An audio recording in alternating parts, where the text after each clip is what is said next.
আল্লাহ আমি ছাড়া তোমার গোলামের অভাব নাই।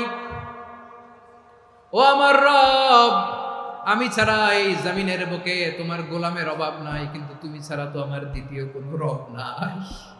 পারবেন বলতে? পারবেন? চোখের পানি ছেড়ে আল্লাহরে বলবেন, আল্লাহ তুমি আমার রব, তুমি আমার সব। আল্লাহরে বলেন, আল্লাহ তুমি আমার রব, তুমি আমার সব। আল্লাহ আমি ছাড়া এই জমিনে তোমার গোলামের অভাব নাই, তুমি ছাড়া আমার দ্বিতীয় কোনো রব নাই। একথা বলে চোখের পানি ছেড়ে আল্লাহরে স্বীকৃতি দেন, আল্লাহ আমি পাপী। আল্লাহ এই জমিনে আমার চেয়ে বড় পাপী আর কেউ নাই। অজু করে সিজদায় লুটিয়ে পড়ে চোখের পানি ছেড়ে আল্লাহরে পাপের স্বীকৃতি দেন, আল্লাহ এমন কোন জুলুম নাই, গুনাহ নাই আমি করি নাই, সগীরা কবিরা, জেনে না জেনে, ইচ্ছায় অনিচ্ছায়, শিরকি বেদাতি সব গুনাহ করেছি। আল্লাহ আকাশের নিচে জমিনের উপরে আমার চেয়ে বড় গুনাহগার আর কেউ নাই। চোখের পানি ছেড়ে আল্লাহরে বলেন, আল্লাহ আমি ছাড়া তোমার গোলামের অভাব নাই, তুমি ছাড়া আমার দ্বিতীয় কোনো রব নাই, তুমি ছাড়া তো কেউ আমার গুনাহ ক্ষমা করার নাই, তুমি আমার রব, তুমি আমার সব। বলতে পারবেন? এই তাকরীর আমার পটুয়াখালীর ভাই, এই স্বীকৃতিটা দেখতে আল্লাহ বড্ড ভালোবাসেন, কারণ আমরা সবাই গুনাহগার। আমরা সবাই কি? বিশ্বনবী বলেন কুল্লুকুম খাত্তাউন, বানি আদম তোমরা সবাই পাপী। সবাই কি? সবাই পাপী। আমরা সবাই পাপী, আপন পাপের বাটখারা দিয়ে অন্যের পাপ মাপি।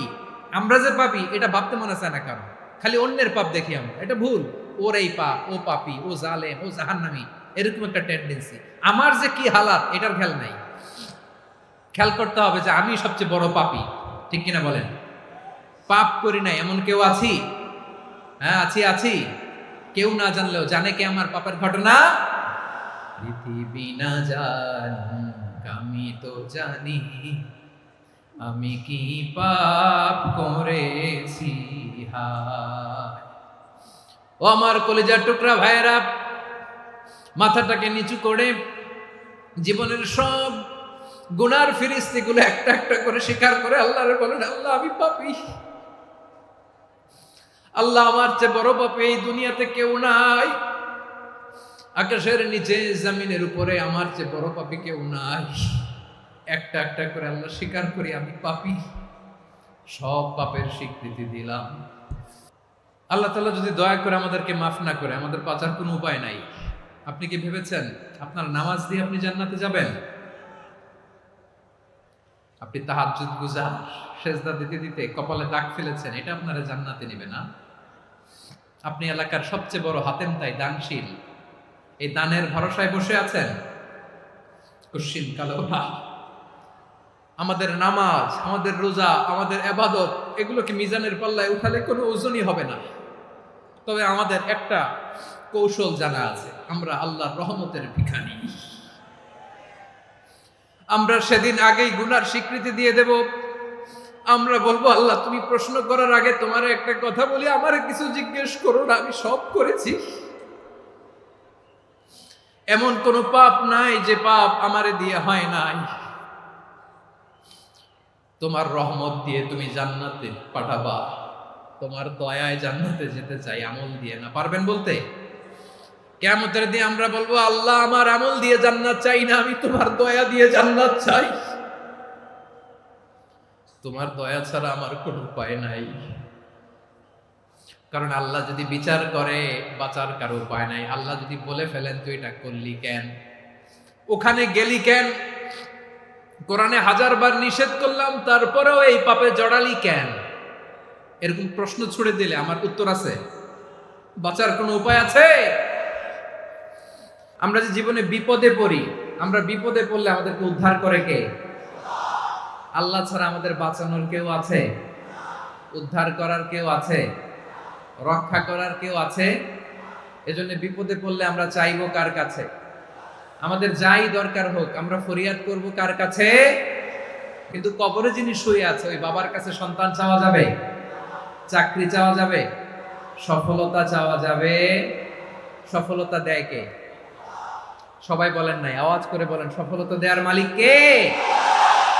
একথাই রব্বুল আলামিন বলেন, وَإِن يَمْسَسْكَ اللَّهُ بِضُرٍّ فَلَا كَاشِفَ لَهُ إِلَّا هُوَ وَإِن يُرِدْكَ بِخَيْرٍ فَلَا رَادَّ لِفَضْلِهِ يُصِيبُ بِهِ مَن يَشَاءُ مِنْ عِبَادِهِ وَهُوَ الْغَفُورُ الرَّحِيمُ আল্লাহু আকবার।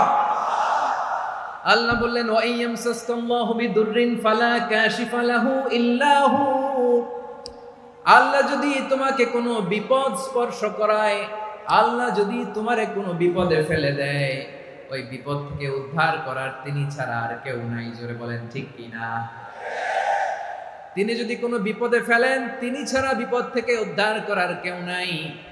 আর তিনি যদি তোমার প্রতি কোনো অনুগ্রহ করতে চান, ওই অনুগ্রহ ঠেকিয়ে দেওয়ার ক্ষমতাও কারো নাই। আল্লাহ যদি আপনার সফলতা দিতে চায়, পৃথিবীর কোনো শক্তি ওই সফলতাকে থামাতে পারে? এজন্য আল্লাহ বললেন খবরদার, চিন্তা রাখিদা খালিস করে নাও। ওয়া ইয়ামসাসকাল্লাহু বিদুররিন ফালা কাশিফা লাহু ইল্লা হু। আল্লাহ বিপদে ফেললে বিপদ থেকে উদ্ধার করার কেউ থাকে না। আর আল্লাহ যদি তোমার প্রতি দয়া দেখাতে চান, অনুগ্রহ করতে চান, ওই অনুগ্রহকে প্রতিরোধ করার মতো ক্ষমতা কারো নাই। তিনি তার বান্দাদের মধ্য থেকে যাকে ইচ্ছা তাকে দেন, যত ইচ্ছা তত দেন। তিনি ক্ষমাশীল, তিনি মেহেরবান। সুবহানাল্লাহ। তিনি ক্ষমাশীল, তিনি মেহেরবান। তাহলে এই আয়াত থেকে আমরা বুঝতে পারলাম, আমরা যদি বিপদে পড়ি আমাদেরকে কেউ বাঁচাতে পারে না। আমার বাবা আমারে বাঁচাতে পারে? হ্যাঁ? আমার মা আমাকে বাঁচাতে পারে? আমার বন্ধু আমারে বাঁচাতে পারে? আমার দলের কর্মী আমাকে বাঁচাতে পারে? আমার পীর সাহেব আমারে বাঁচাতে পারে? আমার পটুয়াখালীর ভাইয়েরা খেয়াল রাখবেন, বাঁচাতে পারে এক মহান সত্তা, উদ্ধার করতে পারে এক মহান সত্তা। চিৎকার করে বলুন, তিনি কে? আবার আল্লাহ বললেন আম্মান ইউজিবুল মুদতাররা ইযা দাআহু ওয়া ইয়াকশিফুস সুআ ওয়া ইয়াজআলুকুম খুলাফাআল আরদ আইলাহুম মা'আল্লাহ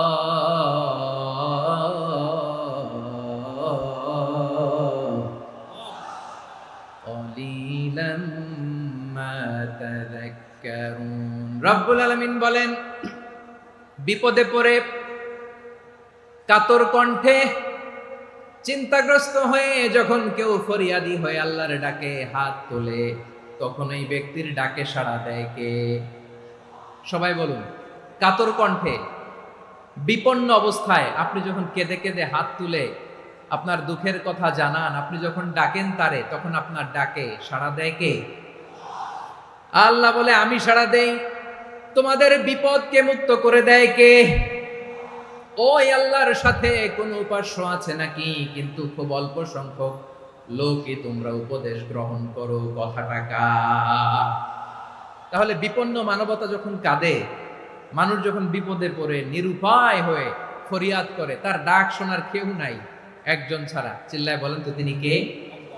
এজন্য আমরা ফরিয়াদের হাত কার দিকে তুলব? প্রিয় পটুয়াখালী বলেন, ফরিয়াদের দুটো হাত আমরা কার দিকে তুলব? এবং খেয়াল রাখতে হবে, মাথার সাথে সেট করে নিতে হবে, আল্লাহ ছাড়া আমাকে উদ্ধার করার কেউ নাই। এই পৃথিবীতে কেউ আপন না। প্রিয় ভাই, বিপদে পড়লে বোঝা যায় কেউ আপন না। আপন শুধু একজন মহান সত্তা, তিনি কে? এটা কি আপনারা খেয়াল রাখতে পারবেন?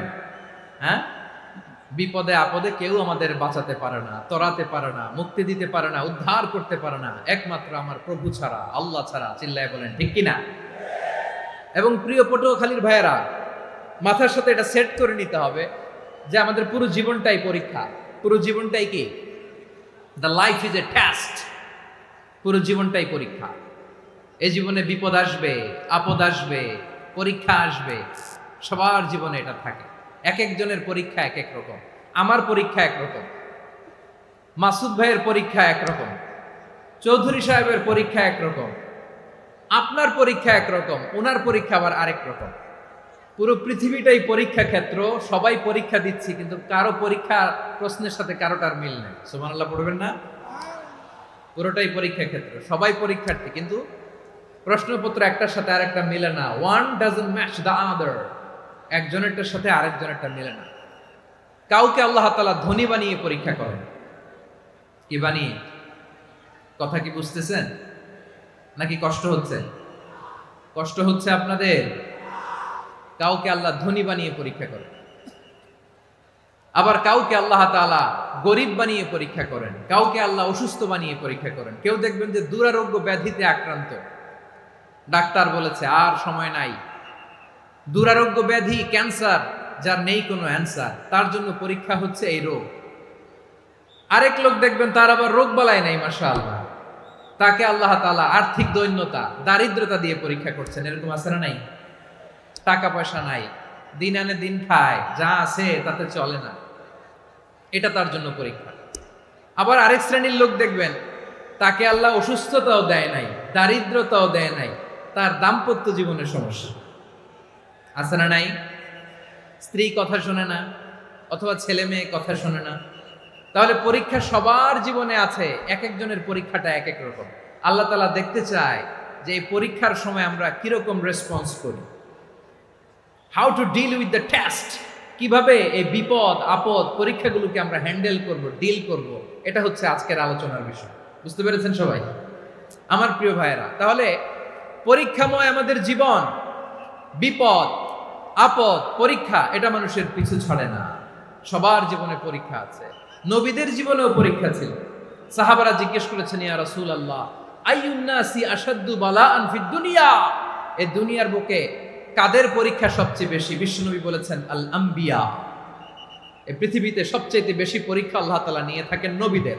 কাদের? নবীদের।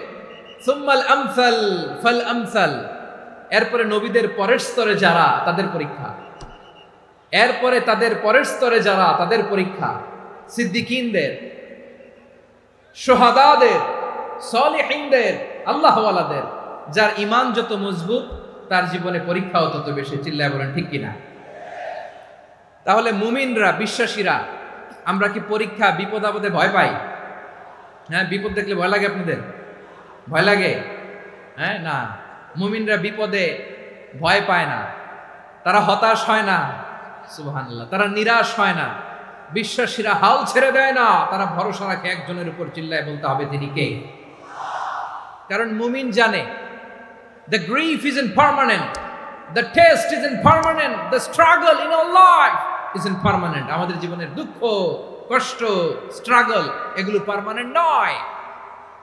after every difficulties there is an ease, সব কষ্টের পরেই একটা সুখ আছে না নাই?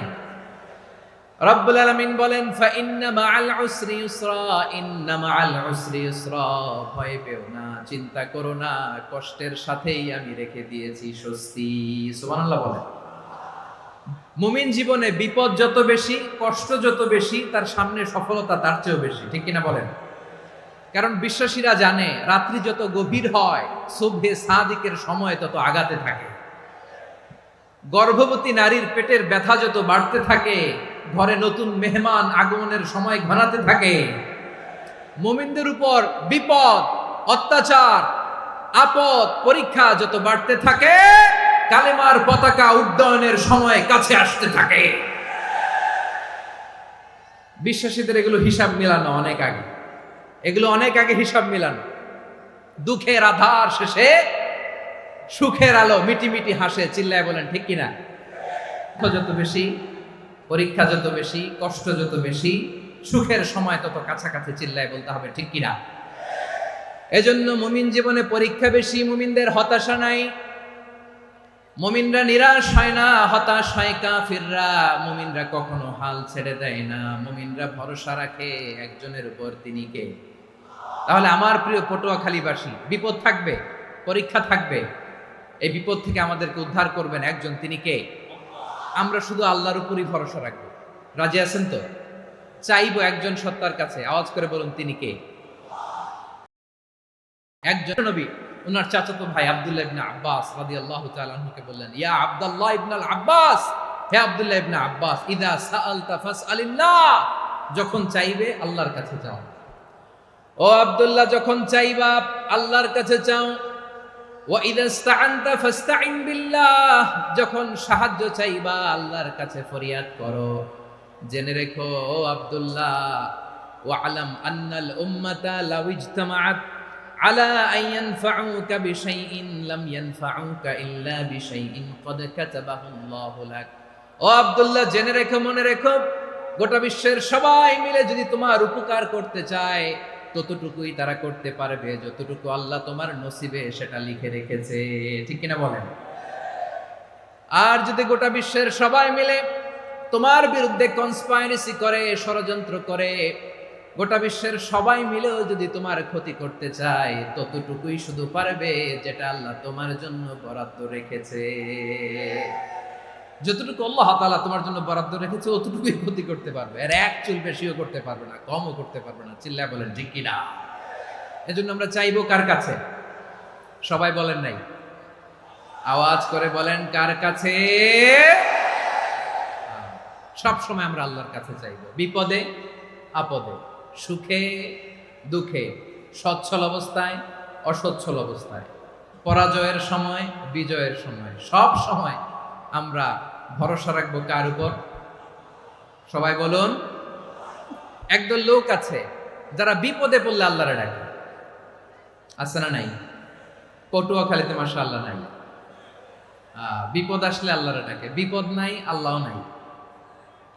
বিপদে পড়লে নামাজ পড়ে, বিপদও নাই নামাজও নাই। বিপদে পড়লে জিকির করে, বিপদ যখন চলে যায় ওদের জিকিরও বন্ধ হয়ে যায়। এরকম আছে না নাই? কিছু লোক দেখবেন পরীক্ষা আসলে নামাজ পড়ে, আছে আছে। জেনজি আওয়াজ করো, এরকম আছে? এই কমন পড়ে গেছে, কমন পড়ছে। দেখবেন পরীক্ষার সময় নামাজ পড়ে, পরীক্ষাও নাই নামাজও আছে। এরকম কিছু লোক আছে অসুস্থ হলে আল্লাহরে বড্ড ভালোবাসে, আল্লাহরে খুব ডাকে। অসুস্থ হইলে অসুস্থতাও নাই, আল্লাহ স্মরণও নাই। দেখবেন কিছু লোক নির্বাচন আসলে খুব আল্লাহওয়ালা হয়ে যায়। তখন দেখবেন মাথার মধ্যে হেজাব লাগায়, পাঞ্জাবি লাগায়, আল্লাহওয়ালা হয়ে যায়। নির্বাচনও নাই, এরপরে আল্লাহর কথাও নাই। আছে না নাই? না, এরকম হওয়া যাবে না। সব সময় আমরা আল্লাহরে ডাকবো, বিপদে আপদে সব সময় ভরসা রাখবো আমরা একজনের উপর। আওয়াজ করে বলেন তিনি কে? একথায় আল্লাহ তাআলা আমাদের চোখে আঙ্গুল দিয়ে জানিয়ে দিলেন, ফাইদা রাকিবু ফিল ফুলকি দা'আবুল্লাহা মুখলিসিনা লাহুদ্দিন ফালাম্মা নাজ্জাহুম ইলাল বাররি ইযা হুম ইউশরিকুন। আল্লাহ বলে একদল লোক আছে, তারা যখন নৌযানে চড়ে, জলযানে চড়ে, সাগরের মধ্যে যখন জাহাজে চড়ে, লঞ্চে চড়ে, তারা যখন তুফানের সম্মুখীন হয় তখন তারা আল্লাহরে বড্ড বেশি ডাকে, একান্ত ভাবে ডাকে, বিশুদ্ধ চিত্তে ডাকে। আবার তুফান থেকে তাদেরকে সেফ জোনে নিয়ে, নিরাপদ জোনে নিয়ে যখন বন্দরে আমি আল্লাহ তাদেরকে ভিড়িয়ে দেই, ওই লোকগুলো আবার আমি আল্লাহর সাথে শিরিক করে। এরকম আছে না নাই? জাহাজে উঠছে, সাগরের মাঝখানে তুফান, ওই সময় দেখবেন আল্লাহ কারে কয়। এই কথা তো আপনাদেরকে বোঝানো সহজ, আপনারা তো নদীর দেশের মানুষ। লঞ্চে চড়েন নাই কারা কারা? দেখি, লঞ্চে চড়ছেন? হ্যাঁ, লঞ্চে চড়ে নাই এরকম একজনও নাই এখানে। আচ্ছা, লঞ্চে উঠছেন কে কে? দেখি। মাশাআল্লাহ মাশাআল্লাহ মাশাআল্লাহ, ঠিক আছে, আপনাদের বোঝানো সহজ। আচ্ছা, লঞ্চে উঠে তুফানের সম্মুখীন হয়েছেন, জলোচ্ছ্বাস, সবাই? মাশাআল্লাহ। তো এই ওয়াজ তো আপনাদের মুখস্থ, ঠিক কিনা বলেন? আমার বলার দরকার নাই, বলেন। মাঝ নদী, তুফান, জলোচ্ছ্বাস, জলের মধ্যে উচ্ছ্বাস, ঢেউ, টর্নেডো, সাইক্লোন, মেঘের ঘনঘটা, পরিবেশ ঘুটঘুটে অন্ধকার, লঞ্চ একবার এদিকে আরেকবার ওইদিকে, ভিতরে কি অবস্থা হয় বলেন তো? হ্যাঁ, তখন মুসলিম আল্লাহরে ডাকে, হিন্দু আল্লাহরে ডাকে, ঠিক কিনা বলেন?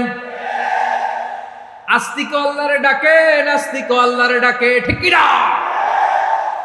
লঞ্চের ভেতর, স্টিমারের ভেতর কান্নার রোল পড়ে যায়, চিৎকারের রোল পড়ে যায়, সবার মুখ দিয়ে শুধু একটা আওয়াজ, লা ইলাহা,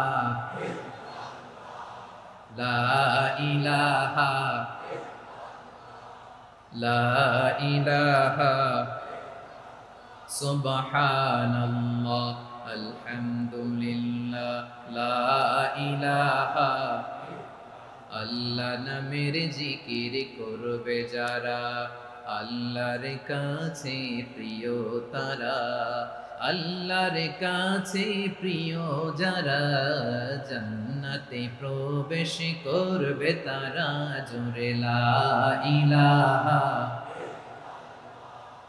লা ইলাহা ইল্লাল্লাহ, লা ইলাহা ইল্লাল্লাহ, মুহাম্মাদুর রাসূলুল্লাহ সাল্লাল্লাহু আলাইহি ওয়াসাল্লাম। আমার প্রিয় পটুয়াখালীবাসী, তাহলে লঞ্চের ভেতরে যখন আমরা তুফানের মধ্যে পড়ি, তখন সবাই মিলে আমরা একটা নামের জিকির করি। নামটা কার? মুসলমানেরাও ডাকে, হিন্দুরাও ডাকে, আস্তিকও ডাকে, নাস্তিকও ডাকে, সবাই ডাকে একজনকে। তিনি কে? আবার দেখবেন ওই আল্লাহ তুফানের পরে, ঝড়ের পরে ওই লঞ্চটাকে যখন সদর ঘাটে ফিরিয়ে দেয়, আবার আমরা নাফরমানি শুরু করে দেই।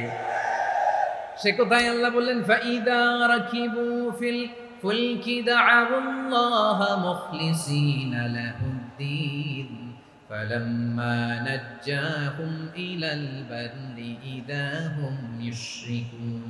সাগরে যখন তুফানে পড়ে আমি আল্লাহর ডাকে, আবার আমি আল্লাহ যখন বাঁচিয়ে দেই, আবার আমি আল্লাহর সাথে শিরিক শুরু করে। আমরা কি এরকম হতে চাই নাকি?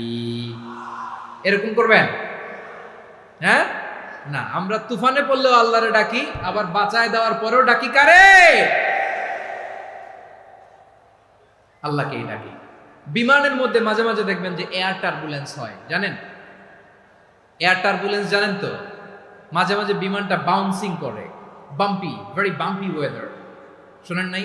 40,000 ফিট উপরে যখন থাকে, তখন পাইলট মাঝে মাঝে বলে, dear passengers, ladies and gentleman, right now we are flying 40,000 feet above the ground and we are passing very air turbulence, very heavy air turbulence right now.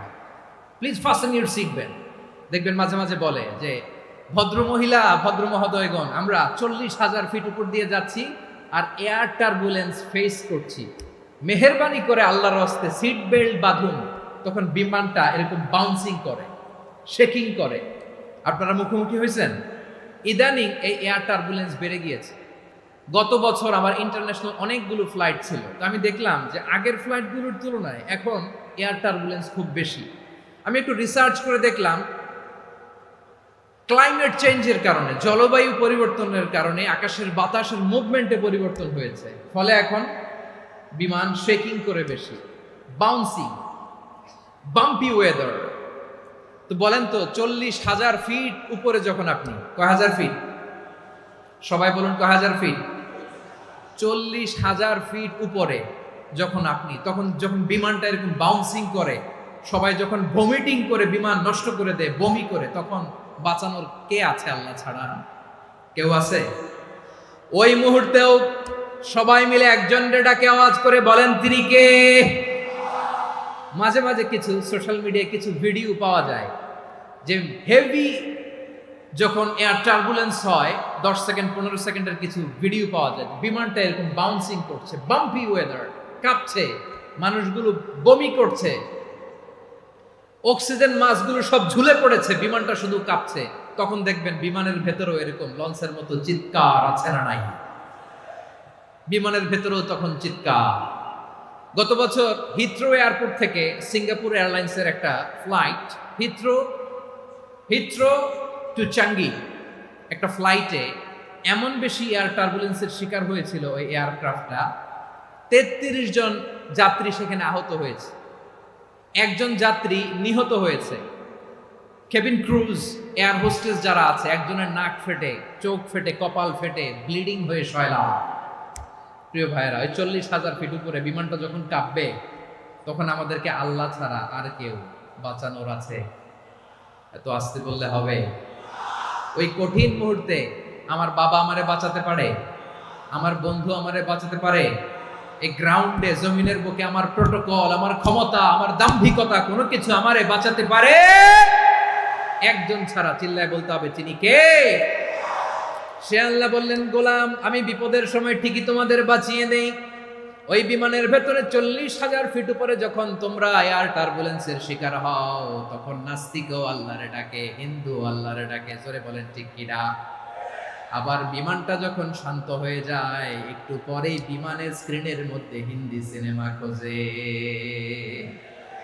বিমানের স্ক্রিনে কিন্তু বিশাল ওখানে আফলাম ফিল্মের একেবারে বোঝাই করা। বিমানটা শান্ত হলে আবার হিন্দি সিনেমা দেখা শুরু করে। একটু আগে ডাকছিল কারে? কারে? দেখবেন বাংলাদেশে আমাদের ক্রিকেটাররা যখন অন্য কোনো দেশের সাথে খেলে, অনেক সময় এমন হয় বল বাকি একটা, রান দরকার 6টা।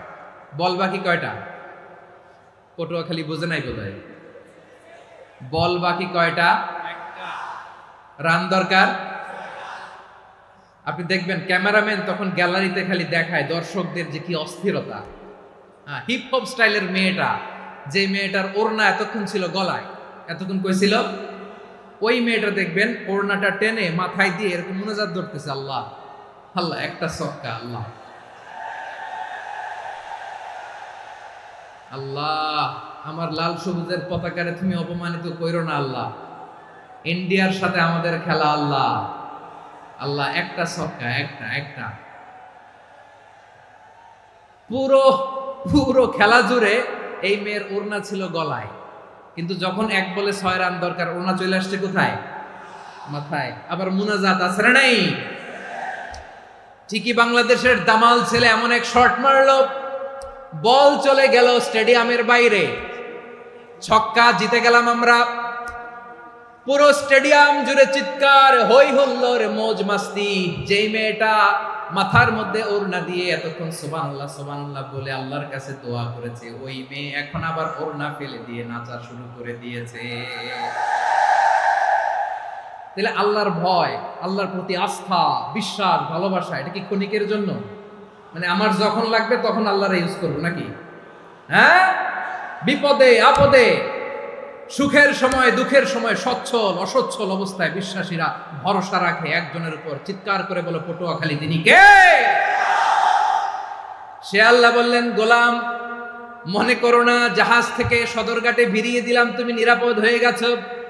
মনে করো না 40,000 ফিট থেকে সেফ ল্যান্ডিং এর পরে এয়ারপোর্টে নেমে গেলেই তুমি নিরাপদ হয়ে গেছো। ও মিয়া, বিপদ কি শুধু সাগরে আর আকাশে? ঘরের বিপদও, ঘরের ভেতরও বিপদ আসতে পারে কি পারে না? এজন্য সূরা মুলক আল্লাহ বললেন, আমিনতুম মান ফিস সামাই আন ইয়াখসিফা বিকুমুল আরদা ফাইদা হিয়া তামুর। তোমরা কি ভাবছো তোমরা নিরাপদ? সাগরের মধ্যে তুফান, আল্লাহ আল্লাহ ডাকলাম, সদরঘাটে যেয়ে পড়ছি, বাইসে গেছেন তো আপনি। আর পাবে আপনারে আল্লাহ? আল্লাহরে তো সাগরের মাঝখানে তো আল্লাহ আপনারে পাইছিল, আর তো পাবে না। আর পাবে আপনারে? আর আল্লাহ ধরতে পারবে আপনারে? ঘরের ভেতরও বিপদ দিয়ে আটকাতে পারে কে? 5 স্টার 7 স্টার হোটেলের ভেতরও আমাকে বিপদের মধ্যে ফেলে দিতে পারেন কে? আল্লাহ বললেন, তোমরা কি ভেবেছো তোমরা নিরাপদ? আমি চাইলে ল্যান্ডস্লাইডস, ভূমি ধস দিয়ে 1 লক্ষ 1 মুহূর্তে নিয়ে যেতে পারি। এক সুনামি দিয়ে থাপ্পড় মেরে 3 লক্ষ সাগরের ভেতরে ঢুকায় দিতে পারি। 1 সেকেন্ডও লাগে না আমার। أم أمنتم من في السماء أن يرسل عليكم حاصبا فستعلمون كيف نذير। আল্লাহ চাইলে আকাশ থেকে পাথর বৃষ্টি নাজিল করতে পারেন কি পারেন না? এই মুহূর্তে এখানে ভূমিকম্প দিতে পারেন কি পারেন না? আচ্ছা, ভূমিকম্প যখন হয় আমাদের কারো হুঁশ থাকে? আপনি মনে করছেন আমরা সাধারণ মানুষ, আমরা দৌড় দেই, আর প্রেসিডেন্ট প্রধানমন্ত্রী ওনারা বুঝি খাটে শুয়ে থাকে? কথা বুঝে নাই বোধহয়। ভূমিকম্প, আর্থকোয়েক যদি হয়, বাঁচার জন্য আমরা কি করি? হয় খাটের তলায়, ডাইনিং টেবিলের নিচে, উপরে শক্ত কিছু আছে এটার নিচে, অথবা ঘর থইয়া দেও দৌড়। তো প্রধানমন্ত্রী উনি কি করে? প্রেসিডেন্ট উনি কি করে? হ্যাঁ, উনি খাটের মধ্যে যে শুয়ে থাকে নাকি? উনিও দৌড়, সাধারণ মানুষও দৌড়, প্রধানমন্ত্রীও দৌড়, বাড়িওয়ালাও দৌড়, ভাড়াটিয়াও দৌড়, সবাই দৌড়। নাকি ভাড়াটিয়ারা বাড়ি থুইয়া দৌড়, বাড়িওয়ালারা আর বেরোয় না, এরকম না। তাহলে যে কোনো মুহূর্তে ভূমিকম্প দিয়ে নাস্তানাবুদ করতে পারে কে? আমার প্রিয় ভাইয়েরা, আমরা নিরাপদ নই, আমরা তার দয়ায় বেঁচে আছি। কার দয়ায়? এজন্য আল্লাহ বললেন, গোলাম, যে কোনো মুহূর্তে বিপদ দিয়ে তোমাদেরকে নাস্তানাবুদ করতে পারি। বিশ্বাসী বলে যদি নিজেকে দাবি করো, সব সময় ডাকতে হবে একজন সত্তাকে। বলেন তিনি কে? এই কথা ক্লিয়ার? এই সবগুলো উদাহরণ শেষে সবার কাছে ক্লিয়ার হয়েছে না যে বিপদ থেকে, আপদ থেকে, পরীক্ষা থেকে, খেলামিটি থেকে আমাদেরকে কেউ বাঁচাতে পারে না একজন সত্তা ছাড়া। আবারও বলেন তো তিনি কে? ক্লিয়ার? হ্যাঁ, সবাই বুঝতে পারছেন? আচ্ছা, এবার আমরা দেখি বিষ্ণু ইসা ইসলামের জীবনে বিপদ আপদ ছিল কিনা। উনি বিপদ আসলে কিভাবে ডিল করতেন, বিপদ আসলে কোন দোয়া পড়তে হয়, কিভাবে ফরিয়াদের হাত উত্তোলন করতে হয়, কিভাবে রবের দরবারে নতজানু হয়ে ফরিয়াদ করতে হয়, এটা জানার দরকার আছে না নাই? আসুন আমরা বিষ্ণুনবীর জীবনী থেকে দেখি বিপদ আসলে উনি কি করতেন। বিপদ আসলেই প্রথমে বিষ্ণুনবী সাল্লাল্লাহু আলাইহি ওয়াসাল্লাম একটা দোয়া পড়তেন। কি পড়তেন? তিনি পড়তেন, ইন্না লিল্লাহি ওয়া ইন্না ইলাইহি রাজিউন। নিশ্চয় আমরা আল্লাহর জন্য, নিশ্চয় আমরা কার দিকে ফিরবো ভাই? আবার কার দিকে ফিরবো? আওয়াজ করে বলুন তো, আমরা এসেছি কার কাছ থেকে, আবারও ফিরে যাব কার কাছে? এজন্য বিষ্ণুই পড়ছেন, ইন্না লিল্লাহি ওয়া ইন্না ইলাইহি রাজিউন। নিশ্চয় আল্লাহর জন্য, ওই আল্লাহর দিকেই আমরা ফিরে যাব। তারপরে বিষ্ণুই পড়তেন, আল্লাহুম্মা আজুরনি ফি মুসিবাতি ওয়াখলুফ লি খায়রাম মিনহা। একসাথে প্রথমে পড়তেন ইন্না লিল্লাহি ওয়া ইন্না ইলাইহি রাজিউন, তারপর পড়তেন আল্লাহুম্মা আজুরনি ফি মুসিবাতি ওয়াখলুফ লি খায়রাম মিনহা। মানে আল্লাহ, এই যে আমি বিপদে ধৈর্য ধারণ করলাম, এটার সব তুমি আমার দাও, আর যেটা হারালাম এর চেয়ে ভালো কিছু দিয়ে মেকআপ করে দিও, ভালো কিছু দিয়ে বদল করে দিও। সুবহানাল্লাহ পড়েন। তাহলে বিপদ আসলে আমরা কি পড়ব? কথা বলেন। তাহলে বিপদ এলে আমরা কি পড়ি? কথা বুঝলে সবাই উত্তর দিতে হবে। বিপদ এলে কি পড়ি? তাহলে বিপদ এলেই আমরা এখন থেকে ইন্না লিল্লাহ পড়বো, নাকি হাই হুতাশ করবেন? একদল আছে হাই হুতাশ করে, হায় আল্লাহ রে, মোর কি হইল রে, মই কি হরমু রে, মই কমবে জামু রে। আছে না নাই? এরকম বিলাপ করতে নিষেধ করেছেন বিশ্বনবী। কি করব, কই যাব, কি হবে, হায় হায়, এরকম হাহুতাশ আছে না নাই? বিশ্বাসীরা হাহুতাশ করে না, তারা ইন্না লিল্লাহ পড়ে। কি পড়ে মনে থাকবে? আমরা পড়বো ইন্না লিল্লাহি ওয়া ইন্না ইলাইহি রাজিউন। নিশ্চয়ই আমরা আল্লাহর জন্য, আমরা আল্লাহর দিকেই ফিরে যাব। এরপর পড়বো আল্লাহুম্মা আজুরনি ফি মুসিবাতি ওয়াখলুফ লি খায়রাম মিনহা। আল্লাহ, আমি যে বিপদে ধৈর্য ধারণ করলাম এটার সওয়াব দিও, আর যা হারালাম তার চেয়ে ভালো কিছু দিয়ে বদল করে দিও। সুবহানাল্লাহ পড়েন। বিশ্ব নবীর হাদিস শুনলেন উম্মে সালামা রাদিয়াল্লাহু তাআলা আনহা। ওনার স্বামী হলো আবু সালামা। মজার ঘটনা খেয়াল করে শুনেন আমার প্রিয় কলিজার টুকরা ভাইয়েরা। কানগুলো খরগোশের কানের মতো খাড়া করে আমার দিকে তাকান। সাইয়্যিদাতুনা উম্মে সালামা রাদিয়াল্লাহু তাআলা আনহা, ওনার স্বামীর নাম আবু সালামা। শ্রেষ্ঠ দম্পতি, শ্রেষ্ঠ ফ্যামিলি। প্রথমে হিজরত করেছিলেন হাবাসায়, পরে হিজরত করেছেন মদিনায়। উহুদ যুদ্ধের পরে ওনার স্বামী আবু সালামা ইন্তেকাল করলো, শহীদ হলো। সুবহানাল্লাহ পড়েন। যখন আবু সালামা ইন্তেকাল করলো, উম্মে সালামা রাদিয়াল্লাহু তাআলা আনহা কেঁদে কেঁদে হায়রান। আর নবীর শিখানো বাণী অনুযায়ী তিনি বারবার পড়ছিলেন ইন্না লিল্লাহ। কি পড়ছিলেন? মুই কই যামু, কি হরমু, এগুলো বলে নেই। কি বলছে? ইন্না লিল্লাহ। যেহেতু বিশ্বনবী বলেছেন, কেউ যদি বিপদের প্রথম ধাক্কায় পড়ে ইন্না লিল্লাহি ওয়া ইন্না ইলাইহি রাজিউন, আল্লাহুম্মা আজুরনি ফি মুসিবাতি ওয়াখলুফ লি খায়রাম মিনহা, তাহলে এই বিপদে যে সে যা হারালো তার চেয়ে শ্রেষ্ঠ কিছু দিয়ে আল্লাহ তার বদল দিয়ে দিবে। এই হাদিস শুনে উম্মে সালামা রাদিয়াল্লাহু তাআলা আনহা ওনার প্রাণ প্রিয় স্বামী আবু সালামার ইন্তেকালের পরে চোখের পানি ছাড়ে, আর পড়ে ইন্না লিল্লাহি ওয়া ইন্না ইলাইহি রাজিউন, আল্লাহুম্মা আজুরনি ফি মুসিবাতি ওয়াখলুফ লি খায়রাম মিনহা। বারবার এই দোয়া পড়ে চোখের পানি ছাড়ে, এই দোয়া পড়ে চোখের পানি ছাড়ে, আর মনে মনে বলে আবু সালামার মতো ভালো মানুষ মদিনাতে নাই, আবু সালামার চেয়েও ভালো মানুষ মদিনাতে নাই। তার চেয়ে ভালো মানুষ কি করে আল্লাহ তাআলা আমারে দিবে, তার চেয়ে ভালো মানুষ তো আমি মদিনাতে দেখি না। চোখের পানি দিয়ে বুক ভাসায় আর নবীর হাদিসের উপর আমল করে পড়ে ইন্না লিল্লাহি ওয়া ইন্না ইলাইহি রাজিউন, ইন্না লিল্লাহি ওয়া ইন্না ইলাইহি রাজিউন। পড়তে পড়তে চোখের পানি ছাড়ে আর চিন্তা করে বিশ্বনবী বললেন, এই দোয়া পড়লে যেটা হারালাম তার চেয়ে ভালো কিছু দিয়ে আল্লাহ পুরস্কার দেয়। আবু সালামের চেয়ে ভালো মানুষ মদিনার মধ্যে আর কে হতে পারে? কি আজীব তামাশা, কি অবাক করা ঘটনা। কিছুদিন পরে দেখা গেল সাইয়্যিদুল মুরসালিন রাহমাতাল লিল আলামিন স্বয়ং বিশ্ব নবী উম্মে সালামাকে বিয়ের প্রস্তাব পাঠিয়েছে।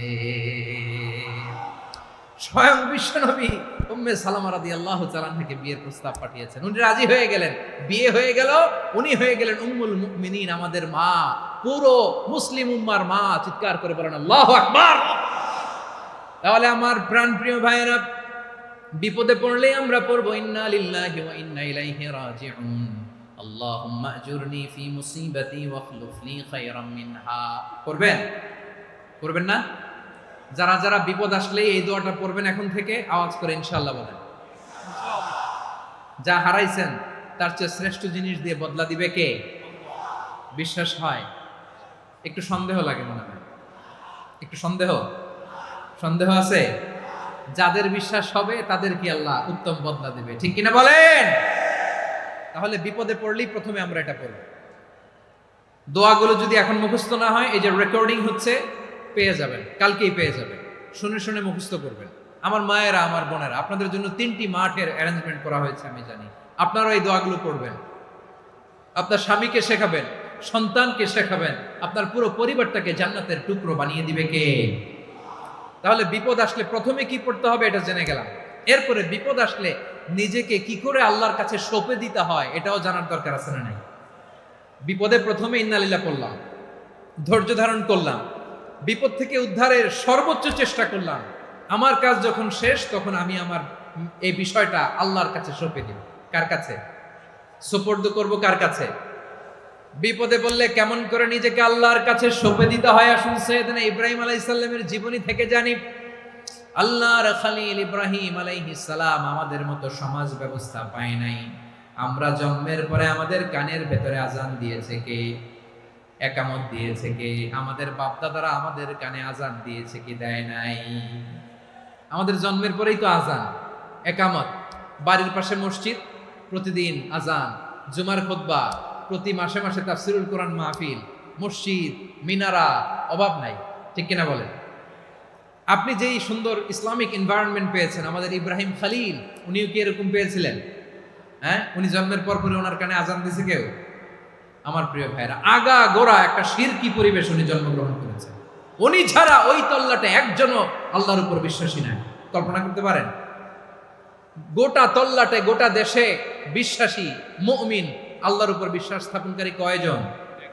সবাই বলেন কয়জন? বাকি সব মুশরিক। বাকি সব মুশরিক নিজের সাথে নিজে শক্ত বোঝাপড়া করে, অ্যানালজি করে, সেলফ কনভারসেশন করে উনি মহা সত্যের সন্ধান পেয়েছে। উনি আকাশের তারা দেখে ভাবে মনে হয় এটাই আমার খোদা, পরে দেখে তারা নাই, মনে মনে বলে না তাইলে এটা না। আবার চাঁদ দেখে বলে চাঁদটা বড় মায়া লাগে, মনে হয় এটাই আমার রব, পরে দেখে চাঁদও নাই, কয় না এটা না। এরপরে দ্বীপ প্রহরের জলজলে সূর্যটা খাঁ খাঁ করে গোটা পৃথিবীটারে রৌদ্র দিয়ে তাতিয়ে রাখে। তিনি ভাবলেন মনে হয় এটাই আমার রব, কারণ এটাই তো সবচেয়ে বড়। কিন্তু বিকেল বেলা ওই সূর্যটাও যখন চলে যায়, সাইয়েদনা ইব্রাহিম বলে না এটাও তো নাই, আমার খোদা যদি আমারে ছেড়ে চলে যায়, বিপদে পড়লে আমারে উদ্ধার করবে কে? এভাবে নিজের সাথে অ্যানালজি, সেলফ কনভারসেশন করতে করতে করতে তিনি মহা সত্যের সন্ধান পেয়েছেন। সুবহানাল্লাহ। সব শেষে তিনি ডিসিশন নিয়ে ঘোষণা দিলেন, ইন্নী ওয়াজ্জাহাতু ওয়াজহিয়া লিল্লাযী ফাতারাস সামাওয়াতি ওয়াল আরদা হানিফান ওয়া মা আনা মিনাল মুশরিকিন। নিশ্চয় আমি এমন সত্তার দিকে মনোনিবেশ করলাম, মুখাপেক্ষী হলাম, যিনি আকাশ বানিয়েছেন, জমিন বানিয়েছেন, আমি মুশরিক নই। সুবহানাল্লাহ। পারতেন? আপনি পারতেন?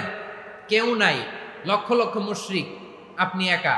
ওনার মতো এরকম বিচক্ষণতা দিয়ে আল্লাহরে খুঁজে পাইতে পারতেন আপনি? কি নবী ছিল! আল্লাহকে খুঁজে পেয়েছে। যখন আল্লাহর ইবাদত শুরু করলো, এই কথা ছড়ায় পড়লো চারদিকে। নমরুদ সাইয়েদনা ইব্রাহিমকে ডেকে পাঠালেন। নমরুদ বলে, ইব্রাহিম, তুমি নাকি মূর্তির পূজা না করে কোন নতুন রবের ইবাদত করো, কে তোমার রব? সাইয়েদনা ইব্রাহিম বললেন, রব্বি আল্লাযী ইউহয়ী ওয়া ইউমীত, আমি এমন রবের ইবাদত করি যিনি জীবন দেন, যিনি মৃত্যু দেন। নমরুদ বলে, তাই নাকি? তোমার রব জীবন দেয়, মৃত্যু দেয়, আর এটা তো আমি দেই। আমিও তো জীবন দেই, আমিও তো মৃত্যু দেই। সাইয়েদনা ইব্রাহিম বললেন, কেমন করে তুমি জীবন দাও, মৃত্যু দাও, একটু দেখাও তো। নমরুদ জেলখানা থেকে দুজন কয়েদিকে ডেকে আনলো। কয়েদি এনে অর্ডার করলো, একটাকে এখনই শিরোচ্ছেদ, হেড অফ, ডেথ পেনাল্টি, মৃত্যুদণ্ড দেয়া হলো, ফিনকি দিয়ে রক্ত বের হলো। নমরুদ বলে, দেখো, দুজনকে ধরে আনলাম, একজন কয়েদিকে দিলাম ডেথ পেনাল্টি, মৃত্যুদণ্ড, ওরে মৃত্যু দিলাম। আরেকজন যে দাঁড়িয়ে আছে, চাইলে ওরেও আমি মৃত্যুদণ্ড দিতে পারি, কিন্তু না, ওরে আমি দিব না, ওরে আমি বাঁচাইয়া দিলাম, ছেড়ে দিলাম, মানে জীবন দিলাম। দেখো ইব্রাহিম, তোমার চোখের সামনে একজনকে মৃত্যু দিলাম, আর একজনকে জীবন দিলাম। আপাত দৃষ্টিতে তাই তো, একজনরে তো জীবন দিল, আরেকজনরে মৃত্যু দিল। সাইয়েদনা ইব্রাহিম এবার বিপাকে পড়ে গেলেন। কিন্তু এক একজন নবীকে আল্লাহ এমন উইজডম বিচক্ষণতা দিয়ে এই জমিনে পাঠিয়েছেন, মুহূর্তের মধ্যে আল্লাহর খলিল ইব্রাহিম বললেন, فإن الله يأتي بالشمس من المشرق فأت بها من المغرب فبهت الذي كفر। আল্লাহর খলিল ইব্রাহিম বললেন, নমরুদ, বুঝলাম তুমি জীবন দাও, মৃত্যু দাও, দেখলাম, কিন্তু আমার রব, আমার আল্লাহ প্রতিদিন সকালবেলা উষা লগ্নে ওই পূর্ব দিগন্ত থেকে সূর্যটাকে উদিত করেন, সাঁঝের বেলা, বিকেল বেলা, কুধুরি লগ্নে, সন্ধ্যা বেলা ওই দ্বিপ্রহরের জল জলে সূর্যটাকে পশ্চিম দিগন্তে ডুবিয়ে দেন। মানে সকালবেলা পূর্ব দিক থেকে উদিত করা সূর্যটাকে পশ্চিম দিকে বিকেলে তিনি ডুবিয়ে দেন। তুমি যদি পারো ওই সূর্যটাকে পশ্চিম দিক থেকে উদিত করে পূর্ব দিকে ডুবিয়ে দাও। সুবহানাল্লাহ পড়বেন না? দেখেন, ইনস্ট্যান্ট ইন্টেলেক্ট, মুহূর্তে বিচক্ষণতা, উইজডম কাকে বলে? নমরুদ পারবে? নমরুদের বাপ পারবে? ওর দাদা, ওর 14 গোষ্ঠী, গোটা বিশ্বের সব ক্ষমতাধর রাষ্ট্রনায়করা একসাথে হলে পারবে? বা বুহিতাল্লাযী কাফার পারে নাই, ব্যর্থ হয়েছে। এবার তেলে বেগুনে জ্বলে উঠেছে, রেগে মেগে আগুন বলে, ফালকুহু ফিল জাহিম, ওর সাথে তর্ক নাই, না পেরে এবার এটারে আগুনে ফেলা। বিশাল বিশাল গাছ কেটে লাকড়ি এনে আগুনের কুণ্ডলি বানানো হলো, দাও দাও দাও দাও করে আগুন জ্বলে। আল্লাহর খলিল ইব্রাহিমকে আগুনে নিক্ষেপ করা হবে। আল্লাহর খলিল সাইয়েদনা ইব্রাহিমের হাতের মধ্যে রশি দিয়ে টাইট করে বাঁধা হলো, পায়ের মধ্যেও টাইট করে রশি দিয়ে বাঁধা হলো। আল্লাহর খলিল ইব্রাহিমকে আগুনের কুণ্ডলির মধ্যে ফেলা হবে। ওমিয়া, আপনি যে বিপদের কারণে ভয় পান, হতাশ হন, এটা কোনো বিপদ ওনার বিপদের সামনে? পটুয়াখালী আওয়াজ করে বলুন, সাইয়েদনা খলিল ইব্রাহিমের বিপদের সামনে আমাদের বিপদগুলো কোনো বিপদ? কাছে যাওয়া যায় না, আগুনের উত্তাপে নিক্ষেপ করা হবে। হাতে রশি বেঁধে, পায়ে রশি বেঁধে আল্লাহর খলিল ইব্রাহিম আলাইহিস সালামকে আগুনের মধ্যে নিক্ষেপ করা হবে। আহা, এটার বলে অগ্নি পরীক্ষা। উনি অগ্নি পরীক্ষার সম্মুখীন হয়েছেন। এজন্য কঠিন পরীক্ষাকে আমরা অগ্নি পরীক্ষার সাথে তুলনা করি, ঠিক কিনা? সাইয়েদনা জিবরাইল এসে বললেন, ও আল্লাহর খলিল, ওরা তো আপনার হাতও বেঁধে ফেললো, পাও বেঁধে ফেললো, নড়াচড়ার সুযোগ নাই, বলেন আমি জিবরিল ফেরেশতা আপনার জন্য কি করতে পারি? আল্লাহর খলিল ইব্রাহিম বলেন, ও জিবরাইল, তোমার কাছে আমার কোনো চাওয়া পাওয়া নাই। সুবহানাল্লাহ বলেন। তোমার কাছে বলার কিছু নাই, তোমার সাহায্যের আমার দরকার নাই। সাইয়েদনা ইব্রাহিম আলাইহিস সালামকে হাতে পায়ে রশি বেঁধে, হাত পা বাঁধা অবস্থায় জ্বলন্ত অগ্নিকুণ্ডে যখন নমরুদের দলবল নিক্ষেপ করবে, আল্লাহর খলিল কিভাবে নিজেকে আল্লাহর কাছে সঁপে দিয়েছেন, পটুয়াখালীর ভাইরা খেয়াল করে শুনুন। হাত পা বেঁধে আল্লাহর খলিলকে যখন নিক্ষেপ করা হবে, তিনি মুখ ফুটে বলে ফেললেন, হাসবুনাল্লাহু ওয়া নি'মাল ওয়াকিল। হাসবুনাল্লাহু ওয়া নি'মাল ওয়াকিল, আমার জন্য আল্লাহই যথেষ্ট। আমার জন্য আল্লাহই যথেষ্ট, তিনিই আমার সবচেয়ে বড় গার্ডিয়ান, তিনিই আমার সবচেয়ে বড় অভিভাবক। জিব্রাইলের সাহায্যে অফারকে ফিরিয়ে দিলেন। দুনিয়ার বুকে কারো কাছে কিছু বলেন নাই, মুখ ফুটে বলেছেন হাসবুনাল্লাহ। ও আমার পটুয়াখালীর প্রাণের ভাইয়েরা, খেয়াল রাখবেন, কোন বান্দা তার হাতে থাকা সব চেষ্টাটুকুন করার পরে মুখ ফসকে মুখ দিয়ে যখন বলে ফেলে হাসবুনাল্লাহ, বান্দা যখন হাসবুনাল্লাহ বলে ফেলে, ওই ব্যাপারটা ডিল করার দায়িত্ব স্বয়ং আল্লাহ আরশের উপর থেকে নিয়ে নেয়। আপনি যখন বলে ফেলবেন হাসবুনাল্লাহ, এটা ডিলিং করবে কে তখন? চিল্লায় বলেন না, তিনি কে? বান্দা তার সাধ্যের সবটুকু চেষ্টার পরে নতজানু হয়ে যখন বলবে হাসবুনাল্লাহ, আল্লাহ তুমি আমার জন্য যথেষ্ট, নি'মাল ওয়াকিল, তুমি আমার শ্রেষ্ঠ অভিভাবক, তখন তার কি দরকার না দরকার এটা ডিল করে স্বয়ং আল্লাহ। নিক্ষেপ করা হলো সাইয়েদনা ইব্রাহিমকে অগ্নিকুণ্ডলিতে। হাজার হাজার মানুষের দৃশ্য দেখার জন্য জড়ো হয়েছে এরকম বিশাল ময়দানে। কিন্তু কি অবাক করা ঘটনা, সবাই ভয় পাচ্ছিল, না জানে কি হয়ে যায়। আল্লাহর খালিলকে যখন আগুনের কুণ্ডলিতে নিক্ষেপ করা হয়, আল্লাহর খালিল ইব্রাহিম আগুনের কুণ্ডলীর মধ্যে বসে বসে মানুষগুলোর দিকে তাকিয়ে হাসতে শুরু করে দেয়। কারণ আকাশ থেকে রব্বুল আলামিন স্পেশাল ভার্ডিক্ট নাজিল করেছেন, স্পেশাল হুকুম জারি করেছেন, কুলনা ইয়া নারু কুনি বারদান ওয়া সালামান আলা ইব্রাহিম। ও আগুন খবরদার, সৃষ্টির শুরু থেকে তোকে একটা ধর্ম আমি বাতলে দিয়েছিলাম, তোর ধর্ম, আগুনের ধর্ম হলো যা পাবে জ্বালিয়ে ছারখার করবে। আল্লাহ বলল, আগুন তোর ধর্ম দিয়েছিলাম, তুই সব জ্বালিয়ে পুড়িয়ে ছারখার করে দিবি, কিন্তু ক্ষণিকের জন্য আমি তোর জ্বালিয়ে দেওয়ার ক্ষমতাটাকে কেড়ে নিলাম, জ্বালিয়ে ভস্ম করে দেওয়ার ক্ষমতা আমি কেড়ে নিলাম। কুনি বারদান, ঠান্ডা হয়ে যা, কিন্তু এত বেশি ঠান্ডা হবি না আবার আমার ইব্রাহিমের জন্য সর্দি লেগে না আসে। সুবহানাল্লাহ, এত আস্তে বললে হবে? কুনি বারদান, বারদ মানে বরফ, ঠান্ডা, ঠান্ডা হ, কিন্তু এত ঠান্ডা হবি না যাতে আমার ইব্রাহিমের কষ্ট হয়। আগুন বলে, আল্লাহ একবার বললাম ঠান্ডা হ, আবার বলো এত ঠান্ডা হবি না যাতে খালিলের সর্দি না লাগে। কেমন ঠান্ডা হব, কেমন এনভায়রনমেন্ট তৈরি করে দেব বলো? আল্লাহ বললেন, সালামান আলা ইব্রাহিম, আমার খালিল, আমার কলিজা, আমার ইব্রাহিমের জন্য তুই জান্নাতের গুল বাগিচা হয়ে যা। ও ভাই, নবী মুসার মতো ঈমান হলে রাস্তা হবে সাগর জলে, নবী ইউসুফের মতো ঈমান হলে একে একে দরজা খোলে। নবী ইব্রাহিমের মতো ঈমান যদি আজও থাকে বিদ্যমান, অগ্নিকুণ্ডে দেখতে পাবে খুবসুরতে ফুল বাগান। কুলনা ইয়া নারু কুনি বারদান ওয়া সালামান আলা ইব্রাহিম। বান্দা যখন মুখ দিয়ে বলে হাসবুনাল্লাহ, আমার আল্লাহ আমার জন্য যথেষ্ট, এই বলে যখন নিজেকে সঁপে দেয়, তার কি লাগবে ওই দায়িত্ব স্বয়ং নিয়ে নেয় কে? সবাই বলেন, স্বয়ং নিয়ে নেয় কে? তাহলে আমার প্রিয় ভাইরা, বিপদের শুরুতেই আমরা বলবো ইন্না লিল্লাহ। শুরুতে কি বলবো? এরপরে যেই বাক্যটা পড়ে নিজের পরিস্থিতিকে আল্লাহর দরবারে সঁপে দিব, সেটা হচ্ছে হাসবুনাল্লাহ। সেটা কি? বিষ্ণু বলেন, লা ইয়াজালু লিসানুকা রাতাবান মিন যিকরিল্লাহ, সব সময় আল্লাহর স্মরণ দিয়ে, জিকির দিয়ে জিহ্বাটারে সিক্ত রাখো। আর শয়তানু জাসিমুন আলা কলবি ইবনে আদম, শয়তান বনি আদমের কলবে খামচি মেরে বসে থাকে। ফাইদা যাকারাল্লাহ খালাসা, মানুষ যখন আল্লাহর স্মরণ করে জিকির করে, শয়তান দৌড়ে পালায়।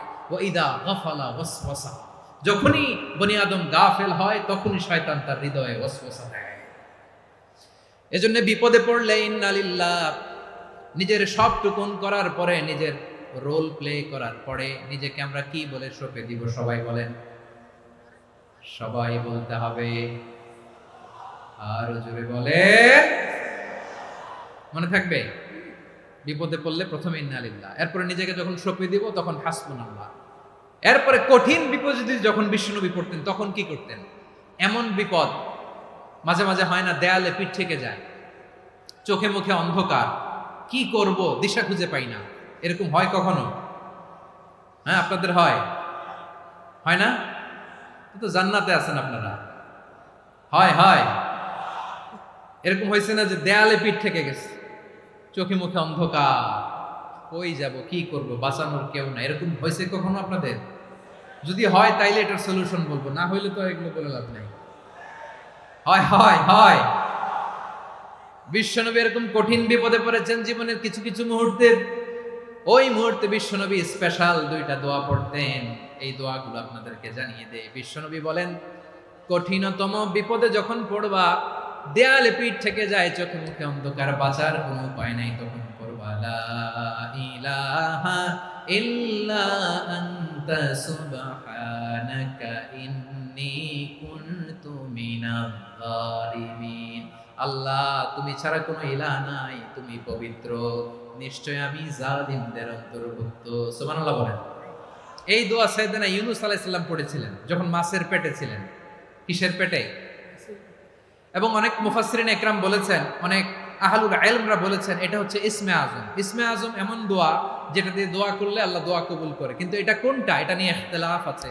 কোন কোন আহলুল ইলম বলেন এই লা ইলাহা ইল্লা আনতা সুবহানাকা ইন্নী কুনতু মিনাজ জালিমিন এটা হচ্ছে ইসমে আজম। সাইয়েদনা ইউনূস আলাইহিস সালাম পড়েছেন। আপনারা পড়েননি? তুফান হইলে পড়েন না? আমাদের এলাকায় তো এটা খুব, এটার উপর ব্যাপক আমল আছে। পটুয়াখালীতে কি অবস্থা বলেন? পড়েন পড়েন পড়েন পড়েন। একটা গল্প শুনেছিলাম, পাক হানাদার বাহিনী যখন বাংলাদেশে অ্যাটাক করত, ৭১ সালের ঘটনা বলতেছে, আমরা তো দেখি নাই, শুনছি আর কি। ৭১ যদি দেখতাম এতদিনে রাজাকার হয়ে যেতাম। আল্লাহ আমাদেরকে বাঁচাই দিয়েছে, আল্লাহর মেহেরবানি, ঠিক কিনা বলেন? মন মতো হইলে মুক্তিযোদ্ধা, মন মতো না হইলে রাজাকার। কত কিছু দেখলাম এই শাহবাগের বুকে। আল্লাহ, ৭১ সালে দেখি নাই, আমরা শুনেছি, পাক হানাদার বাহিনী জিজ্ঞেস করত মুসলিম না অমুসলিম চেক করার জন্য, বলতো কালেমা বল, কালেমা বাতাও। তো যারা কালেমা বলতে পারতো পাকিস্তানি বাহিনী নাকি ওদেরকে ছেড়ে দিত, শুনেছি। তো একজনকে, এক বাঙালিরে পেয়ে তার মাথার মধ্যে বন্দুকের নল ধরে বলতেছে কালেমা বল সালে, কালেমা বাতা, কালেমা বল। তো ভয়ের চোটে এই দোয়া পড়া শুরু করছে। ও পড়তেছে লা ইলাহা ইল্লা আনতা সুবহানাকা ইন্নী কুনতু মিনাজ জালিমিন। পাকিস্তানি বলে সালে ইয়ে তো মুসিবত কা কালেমা है। বাঙালি কয় হাম তো ভি মুসিবত মে হ্যায়। পাকিস্তানি বলে বেটা কোন দোয়া বললি, এটা তো মুসিবতের কালেমা। কয় আমিও তো মুসিবতে আছি, আমার মাথার মধ্যে বন্দুক ধরে তুমি আমার কালেমা জিজ্ঞেস করো, এখন কোনটা কালিমা আর কোনটা কি দোয়া, আমার হুশ আছে নাকি? প্রিয় ভাইরা, আসলে এটা দুআউল মুসিবা, বিপদে পড়লে এ দোয়া পড়তে হয়। লা ইলাহা ইল্লা আনতা সুবহানাকা ইন্নী কুনতু মিনাজ জালিমিন, এটা পড়বেন আপনারা। এই দোয়া পড়ে সাইয়েদনা ইউনূস আলাইহিস সালাম মাছের পেট থেকে রক্ষা পেয়েছিলেন। রক্ষা করেছিল কে? তুমি ইউনূস নবীরে যখন খাইলো মাছেতে গিলিয়া, ফেরেশতা পাঠাইয়া দিলে ইসমে আজম দিয়া। প্রাণে ছিল যাহার ভয় সেথা পাইল আশ্রয়, প্রাণে ছিল যাহার ভয় সেথা পাইল আশ্রয়। মাছের পেট হতে সে যে পেল পরিত্রাণ। আল্লাহু আল্লাহু তুমি জাল্লে জালালুহু, শেষ করা তো যায় না গে তোমার গুণগান। আল্লাহু আল্লাহু, সুবহানাল্লাহ পড়ে। লা ইলাহা ইল্লা আনতা সুবহানাকা ইন্নী কুনতু মিনাজ জালিমিন। বিশ্বনবী বললেন, দেয়ালে পিঠ থেকে গেলে, চোখে মুখে অন্ধকার, বাঁচার কোনো উপায় নাই, তখন এই দোয়াটা করতে হবে। এই দোয়া পড়ে আল্লাহর কাছে ফরিয়াদ করলে বিপদ মুক্ত করবেন কে? কেন এই দোয়াটা আল্লাহর কাছে বড্ড প্রিয় জানেন আমার ভাইয়েরা? কারণ এই দোয়ার মধ্যে 3টা জিনিস আছে। আমি যেরকম আঙ্গুল উঁচু করেছি এরকম করেন তো। 3টা। কয়টা? 3টা। 1 নম্বরে হচ্ছে তাওহীদ, 2 নম্বরে তাসবিহ, 3 নম্বরে তাকরীর। আই রিপিট, আবারও বলছি, 1 নম্বরে তাওহীদ, 2 নম্বরে তাসবিহ, 3 নম্বরে তাকরীর। এ দোয়াটা আল্লাহর কাছে এত পছন্দনীয় কারণ এ দোয়ার প্রথম অংশে আছে তাওহীদ, আল্লাহর একত্ববাদের ঘোষণা। লা ইলাহা ইল্লা আনতা, ও আল্লাহ আপনি ছাড়া কোনো ইলাহ নাই, উপাস্য নাই। এই কথা বললে আল্লাহ বড্ড খুশি হয়ে যায়। সুবহানাল্লাহ পড়েন। এ দোয়ার দ্বিতীয় অংশে আছে তাসবিহ মানে আল্লাহর প্রশংসা, প্রশংসা সূচক বাণী। সুবহানাক সুবহানাক সুবহানাক, ও আল্লাহ আমি আপনার পবিত্রতা ঘোষণা করছি। সুবহানাক, একথা শুনলেও আল্লাহ খুশি হয়ে যায়। সুবহানাল্লাহ পড়েন। এই দোয়ার তৃতীয় অংশে আছে তাকরীর। তাকরীর মানে পাপের স্বীকৃতি। তাকরীর মানে কি? তাকরীর মানে পাপের স্বীকৃতি। এই দোয়ার তৃতীয় অংশে আছে ইন্নী কুনতু মিনাল যালিমিন, ও আল্লাহ আমি জালিমদের অন্তর্ভুক্ত। আল্লাহ আল্লাহ আমি জালেম, আল্লাহ আমি ভুল করেছি, অন্যায় করেছি, আল্লাহ আমি জালেমদের অন্তর্ভুক্ত। এই পাপের স্বীকৃতি, অ্যাকনোলেজমেন্ট আল্লাহ বড্ড পছন্দ করে। যখন আল্লাহর কাছে আপনি ছোট হবেন, ছোট হতে হতে যত ছোট হবেন ওই দৃশ্যটা দেখতে আল্লাহ বড্ড পছন্দ করে। সুবহানাল্লাহ বলে। 3 নম্বর অংশ ইন্নী কুনতু মিনাজ জালিমিন, আল্লাহ আমি জালেমদের অন্তর্ভুক্ত। সাইয়েদনা আদম আলাইহিস সালাম ভুল করে যখন নিষিদ্ধ গাছের ফুল খেয়ে ফেললেন, ফল খেয়ে ফেললেন, আল্লাহ বললেন আদম ক্ষমা পেতে চাইলে তুমি আর হাওয়া মিলে স্বীকৃতি দাও, পাপের স্বীকৃতি আর পড়ো রব্বানা যালামনা আনফুসানা ওয়া ইল্লাম তাগফির লানা ওয়া তারহামনা লানাকুনান্না মিনাল খাসিরিন। ও আল্লাহ আমি আদম আর হাওয়া যালামনা আনফুসানা, আমরা আমাদের নফসের উপর বড্ড জুলুম করেছি। আল্লাহ ওয়া ইল্লাম তাগফির লানা ওয়া তারহামনা, আপনি যদি ক্ষমা না করেন, আপনি যদি দয়া পরবশ না হন, আপনি যদি রহম না করেন, আমরা তো ক্ষতিগ্রস্তদের মধ্যে শামিল হয়ে যাব। এই দোয়া করার সাথে সাথে সাইয়েদনা আদম আর হাওয়া আলাইহিস সালামকে ক্ষমা করে দিলেন কে? তাহলে এই দোয়ার 3 নম্বর অংশ তাকরীর, এটা আল্লাহ বড্ড পছন্দ করে। আমার কলিজার টুকরা ভাইয়েরা, গুনাহ করে শিকার যেতে হবে, এটা আল্লাহ ভালোবাসেন। সাইয়েদনা আবু বকর রাদিয়াল্লাহু তাআলা আনহু বিষ্ণু ইসা ইসলামকে বললেন, ইয়া রাসূলুল্লাহ আল্লিমনি দুআআন আদউ বিহি ফি সলাতি, নবী হে আপনি আমার এমন একটা স্পেশাল দোয়া শিখায় দেন যে দোয়াটা আমি নামাজে পড়ব। নবী বললেন তাহলে তুমি পড়ো আল্লাহুম্মা ইন্নী যালামতু নাফসি যুলমান কাসীরান ওয়া লা ইয়াগফিরুয যুনুবা ইল্লা আনতা ফাগফিরলি মাগফিরাতাম মিন ইনদিকা ওয়ারহামনি ইন্নাকা আনতাল গফুরুর রহিম। সুবহানাল্লাহ। সালাম ফেরানোর আগে পড়েন, কথা কয় না, পড়েন পড়েন। ও আবু বকর, নামাজে যদি দোয়া করতে মনে চায় এই দোয়াটা পড়বা, আল্লাহুম্মা ইন্নী যালামতু নাফসি, আল্লাহ জুলুম করেছি আমার নফসের উপর, যুলমান কাসীরা অনেক জুলুম, ওয়া লা ইয়াগফিরুয যুনুবা ইল্লা আনতা, আপনি ছাড়া এই জুনুব, এই পাপ ক্ষমা করার দ্বিতীয় কোনো রব নাই। আছে? আল্লাহ ছাড়া আমাদের গুনাহ আর কে কে ক্ষমা করতে পারে বলেন তো? কে পারে? কে? এজন্য আল্লাহরে বলবেন, আল্লাহ আমি ছাড়া তোমার গোলামের অভাব নাই, ও আমার রব আমি ছাড়া এই জমিনের বুকে তোমার গোলামের অভাব নাই, কিন্তু তুমি ছাড়া তো আমার দ্বিতীয় কোনো রব নাই। পারবেন বলতে? পারবেন? চোখের পানি ছেড়ে আল্লাহরে বলবেন, আল্লাহ তুমি আমার রব, তুমি আমার সব। আল্লাহরে বলেন, আল্লাহ তুমি আমার রব, তুমি আমার সব। আল্লাহ আমি ছাড়া এই জমিনে তোমার গোলামের অভাব নাই, তুমি ছাড়া আমার দ্বিতীয় কোনো রব নাই। একথা বলে চোখের পানি ছেড়ে আল্লাহরে স্বীকৃতি দেন, আল্লাহ আমি পাপী, আল্লাহ এই জমিনে আমার চেয়ে বড় পাপী আর কেউ নাই। ওযু করে সিজদায় লুটিয়ে পড়ে চোখের পানি ছেড়ে আল্লাহরে পাপের স্বীকৃতি দেন, আল্লাহ এমন কোন জুলুম নাই, গুনাহ নাই আমি করি নাই, সগীরা কবিরা, জেনে না জেনে, ইচ্ছায় অনিচ্ছায়, শিরকি বেদাতি সব গুনাহ করেছি। আল্লাহ আকাশের নিচে জমিনের উপরে আমার চেয়ে বড় গুনাহগার আর কেউ নাই। চোখের পানি ছেড়ে আল্লাহরে বলেন, আল্লাহ আমি ছাড়া তোমার গোলামের অভাব নাই, তুমি ছাড়া আমার দ্বিতীয় কোনো রব নাই, তুমি ছাড়া তো কেউ আমার গুনাহ ক্ষমা করার নাই, তুমি আমার রব, তুমি আমার সব। বলতে পারবেন? এই তাকরীর আমার পটুয়াখালীর ভাই, এই স্বীকৃতিটা দেখতে আল্লাহ বড্ড ভালোবাসে, কারণ আমরা সবাই গুনাহগার, আমরা সবাই কি? বিশ্বনবী বলেন কুল্লুকুম খাত্তাউন, আ বানি আদম তোমরা সবাই পাপী। সবাই কি? সবাই পাপী। আমরা সবাই পাপী, আপন পাপের বাটখারা দিয়ে অন্যের পাপ মাপি। আমরা যে পাপী এটা ভাবতে মনে চায় না কারণ, খালি অন্যের পাপ দেখি আমরা, এটা ভুল। ওর এই পাপ, ও পাপী, ও জালেম, ও জাহান্নামী, এরকম একটা টেন্ডেন্সি। আমার যে কি হালাত এটার খেয়াল নাই। খেয়াল করতে হবে যে আমি সবচেয়ে বড় পাপী, ঠিক কিনা বলেন?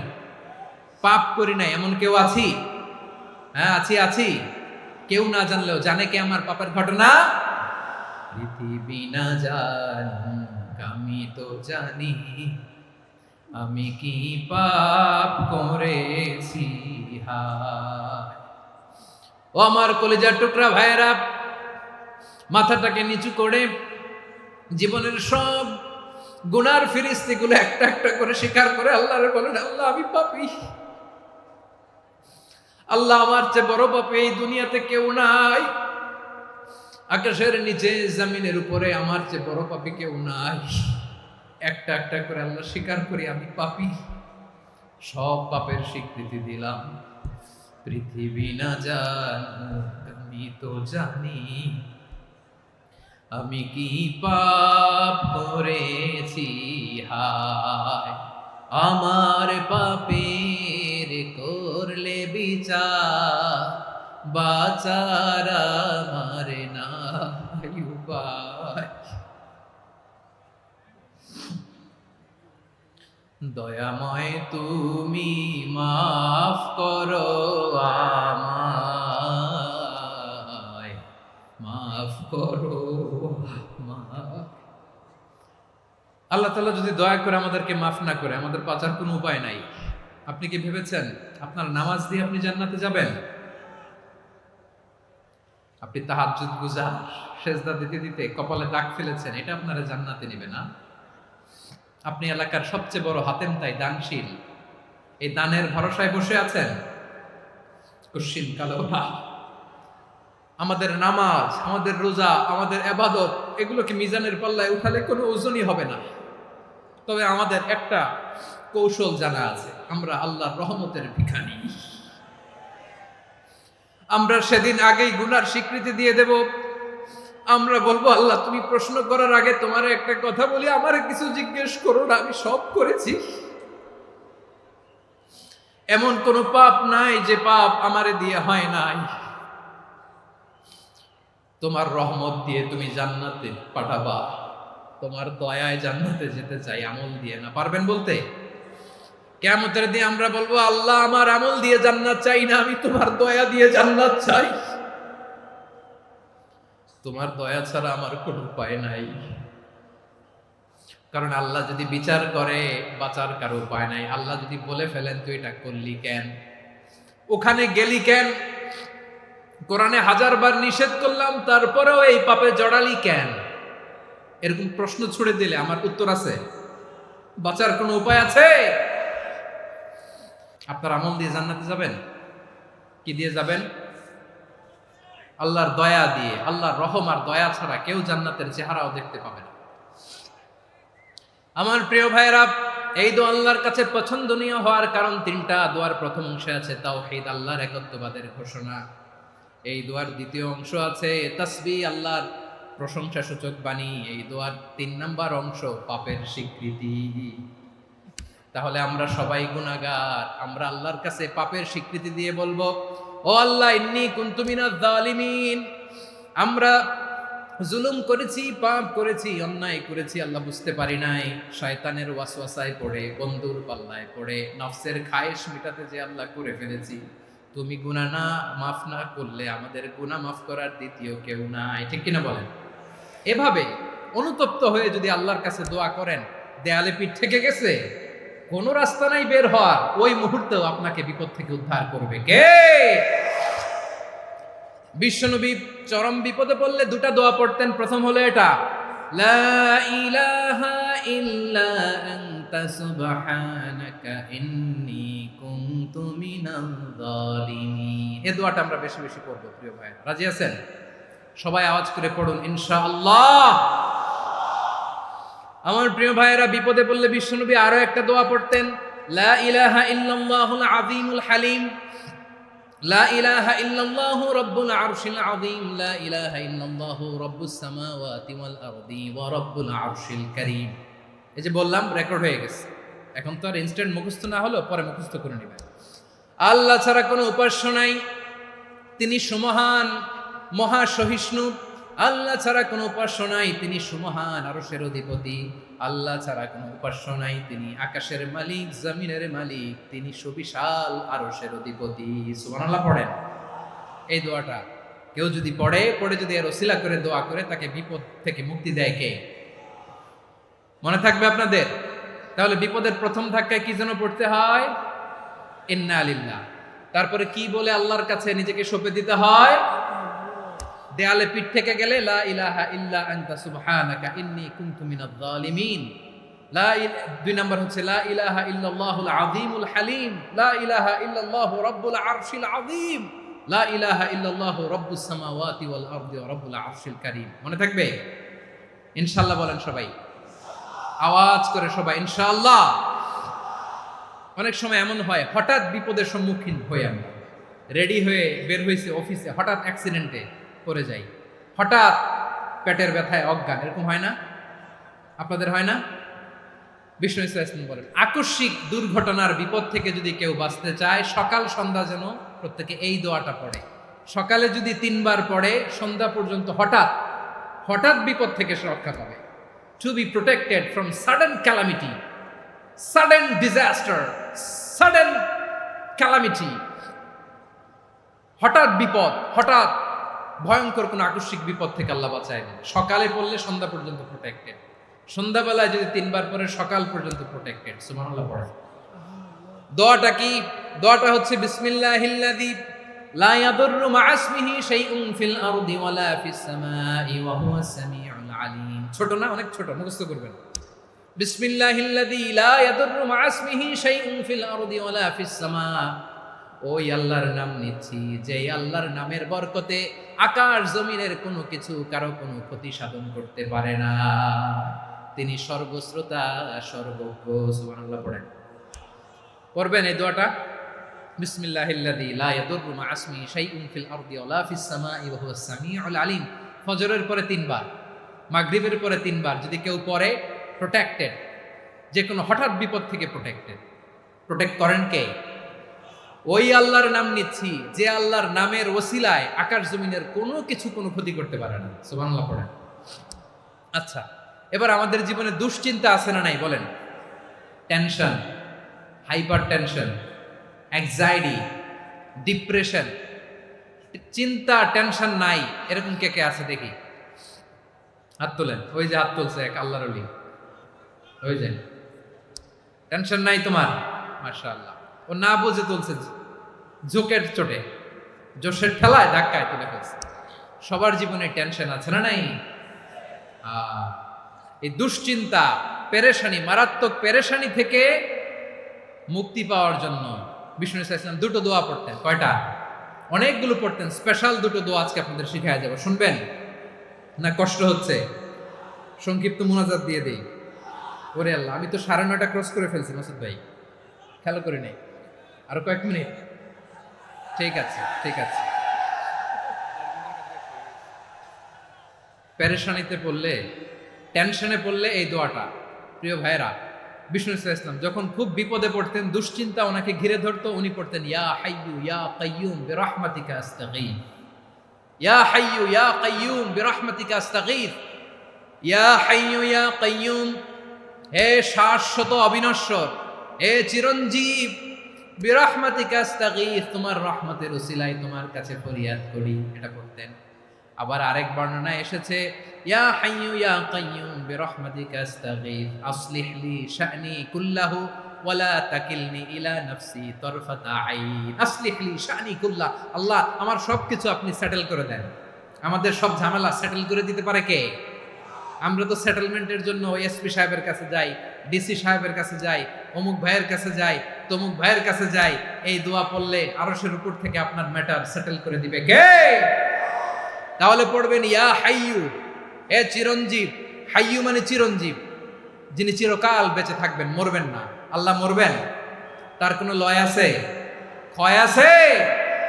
সূরা রহমানে আল্লাহ বললেন কুল্লু মান আলাইহা ফানি ওয়া ইয়াবকা ওয়াজহু রাব্বিকা যুল জালালি ওয়াল ইকরাম ফাবিআইয়ি আলাই রাব্বিকুমা তুকাযযিবান। জমিনে যা আছে সব ফান, ভ্যানিশ হয়ে যাবে, নিশ্চিহ্ন হয়ে যাবে, শেষ হয়ে যাবে, সব বিলুপ্ত হয়ে যাবে, একজন ছাড়া। জোরে বলেন তিনি কে?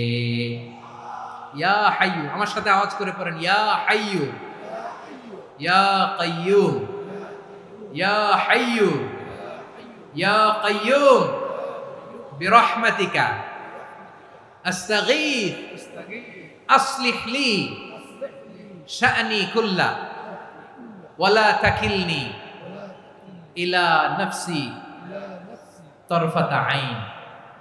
এভাবে দোয়া করলে আপনাকে বিপদ মুক্ত করবে কে? এই দোয়াটা কেন পছন্দ আল্লাহর কাছে?